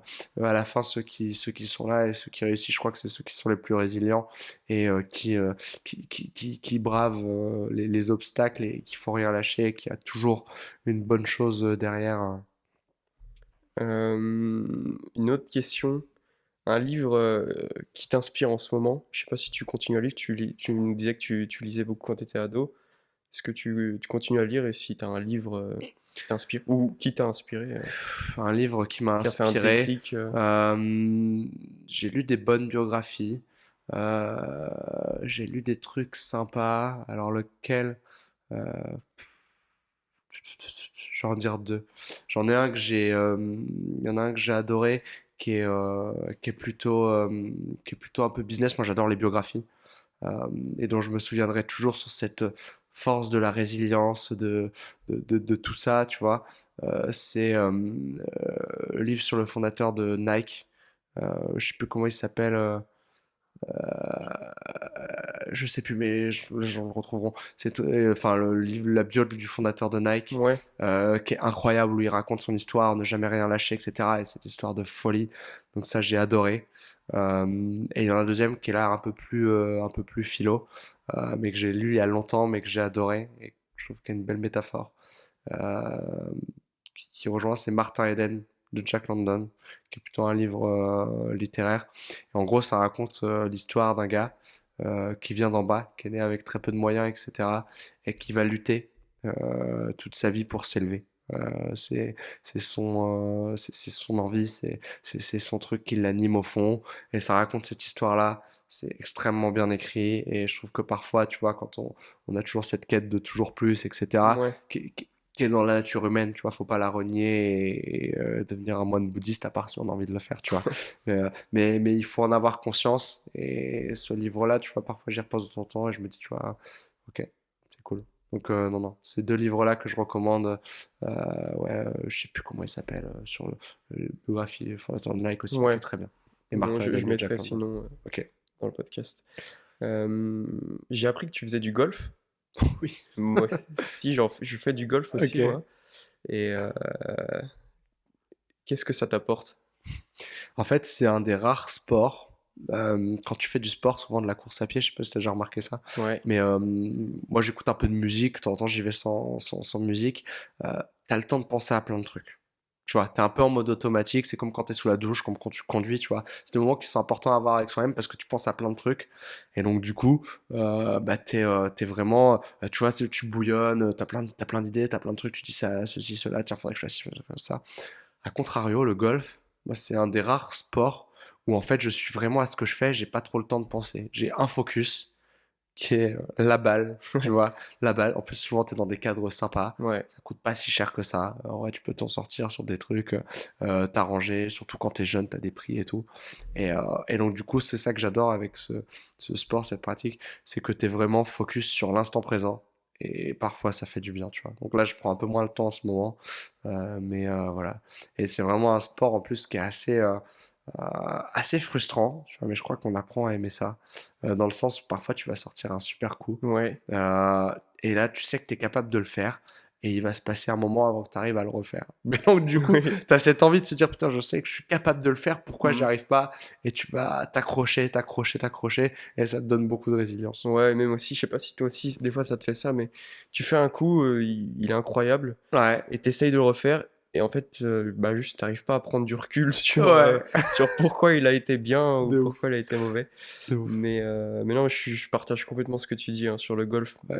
Me- Ça a quand souvent on une y va, mauvaise image de sport de vieux ou de sport de riche, alors que ça se ouais. démocratise Et énormément et puis, c'est euh, super chouette. et puis ouais, comme tu dis, on peut toujours s'en sortir, ça coûte pas si cher que ça. Moi, j'ai acheté mon sac d'occasion, il m'a coûté 100 balles. Ouais, Aujourd'hui, c'est voilà, moins cher qu'une paire de pompes pour courir, ouais, hein. carrément. Euh, c'est quoi ton rêve dans 10 ans? Un truc où tu te dis, putain, ça serait vraiment stylé si j'ai réussi à faire ça dans 10 ans. Racheter un des quatre opérateurs, Orange, Bouygues, SFR, Free. Ça, c'est ta vision Ouais. sur. Je sais pas si c'est ma vision, Enfin, mais ce serait un méga c'est un dream, truc où tu ça. te dis, Ouais, ouais. ça serait un méga dream. Va falloir bosser entre les deux quand même. Bah Mais, oui, euh, mais ouais, ça mais ouais. sera un Bah, putain de... bel objectif, je te le Ouais. souhaite. Je te le Oh, souhaite. je me le souhaite aussi, je crois. Mais, euh, mais non, non, j'avoue que ça, c'est un truc, ce serait très, très sympa. Hmm. Et bah, sur ce, on va avoir fini le podcast. Je te remercie, Adelin, parce que franchement, j'ai passé un bon moment. J'espère que toi aussi. Ouais. Ton parcours est hyper inspirant. Donc voilà, merci d'avoir pris le temps de venir dans mon podcast. Ça fait plaisir de te recevoir ici. Surtout que bah, j'avais bien suivi l'étape de Fauneur, je te Ouais. suivais un peu de loin, puis on se connaissait un peu avant. Ouais. Et je trouvais ça hyper cool, donc merci pour ce moment. Sur ce, on se retrouve dans un prochain épisode pour un nouvel entrepreneur, je sais pas encore qui, mais on verra bien. Et puis je vous remercie d'avoir écouté ce podcast. Merci. Merci Salut, Adelin. ciao, à bientôt.